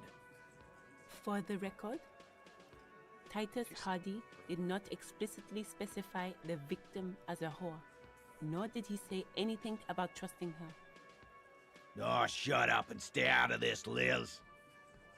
He raped her. He was out of his fucking mind. You have no idea. She's just in denial, asshole. You don't understand the traumatic experience. She's shutting down, and she doesn't fucking trust you. Yeah, she's crazy, you know. A crazy bitch. You know the type. She's fucked up. This is a diversion. Stay on track. Cut the bullshit. She told me Lawman, the truth. I'm at the end of my goddamn rope with you. I fucking told you not to push her. His hands become fists. And you went and pushed her. I am gonna fucking... Titus Hardy! Everett personally sent me to take care of this. If this goes south, we'll all be in the shit. But you, Titus Hardy, are going to be buried. Am I understood? When she's angry, she emphasizes the S. It gives her voice a strangely hypnotic quality. Her lips barely move as she speaks. Frankly, it's a bit terrifying. Someone has to rush in to break the tension. The second in command. Look, Copper. We know that fuck was a rapist and a killer. We got him confessing to it on tape.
show it to him, T. What's the harm, right? Here, jerkwad, listen to this shit, and then come back and tell me the soldier of the apocalypse was an innocent man. This is their last play, this tape. Their story is in tatters, a mess. It might be nice to listen to, but at this point, you don't need to. Should I care about the tape? You lied to me. Where did you You think we go into this shit deaf and dumb? You RCM aren't the only ones who know how to bug people. There's no university degree for that. We have machines. We're in logistics. How do you think a harbor works? It's advanced stuff. Understood? You've listened in on their communications. How long? Since way before their chief started taking swing lessons. Things got nice and quiet after that. It's not advanced. You just hold up in a coop all day, writing down what they say. It gets hot as hell in there. Well, that answers that question. Don't put yourself down, Angus. It's important work. Yeah, man. You're like a radio genius or something. Those notes are some in-depth stuff. Indexes and shit. Why should I care about the tape? You lied to me. You don't care about evidence. The fuck are you a cop for, then? Pigs, T. They don't care about getting the truth. They care about getting convictions. They are fucking keeping a score on their bulletin boards. I won't be on your bulletin board. If you don't listen to the tape, we got nothing to talk about. There's a lot of questions. If you ask them now, they'll just keep bringing up the tape. Listen to it, and they'll have nothing to hide behind. So what's on What's on it? We call it the Dorgun Mega Mix. You'll know why. Won't you listen to it? Where can I listen? I'm sure we can find a tape player. Where can I listen to this? Why don't you try shoving it up your ass, genius? Yeah, play it with your ass, cocksucker. I'm sure we can find a tape player. Your room had one. Or maybe it's too broken. Don't forget your tape, lawman. Compliments of Titus Hardy. You do that. Oh, and keep it. Maybe you'll need a reminder of human ugliness someday.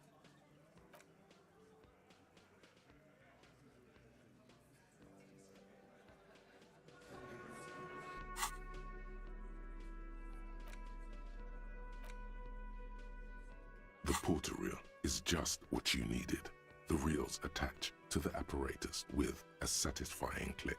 The tape is rooted behind the magnetic reader. I'll put it away for right now. I'm gonna go someplace more private to listen to it. Come, kid.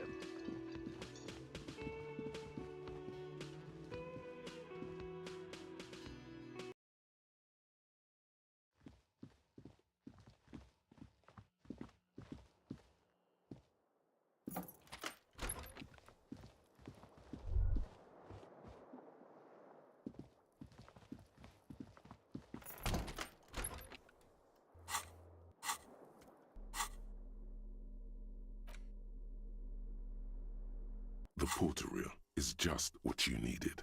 The reels attach to the apparatus. You push, command set, and the tape starts spinning. Violent static and machine sounds fill the air.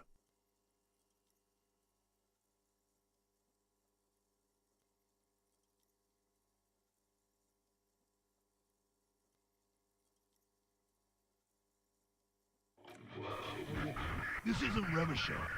This is a fucking village. I can almost see the elephants. The harbor. That's the son of a Kvalson crane.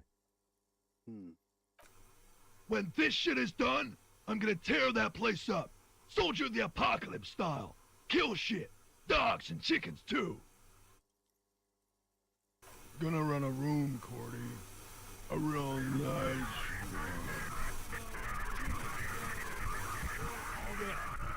I don't give a shit.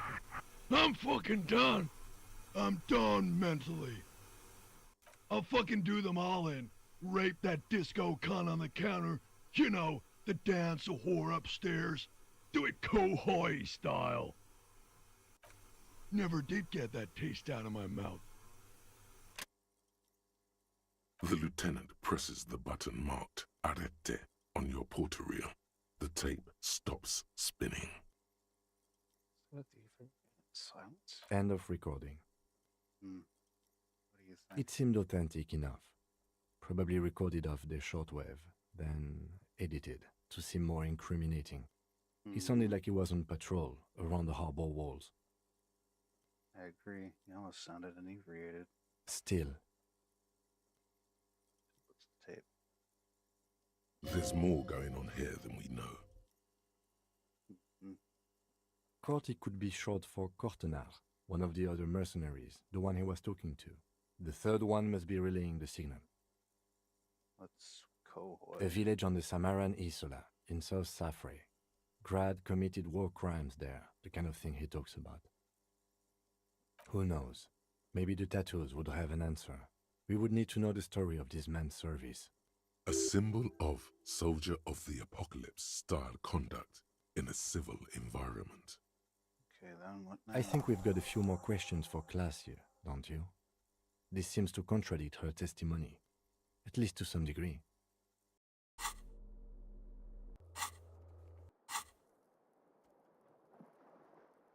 So we'll have a talk.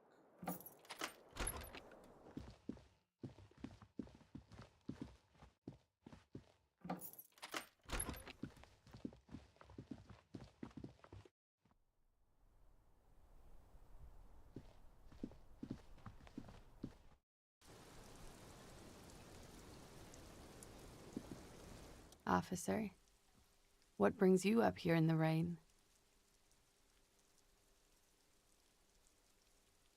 Oh,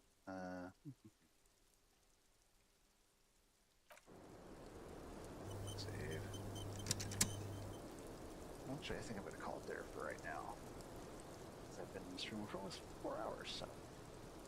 Alright. Well, this has been interesting. Getting further into the case. See where it goes. I guess maybe she didn't kill him? I just kind of figured that might be where it was going.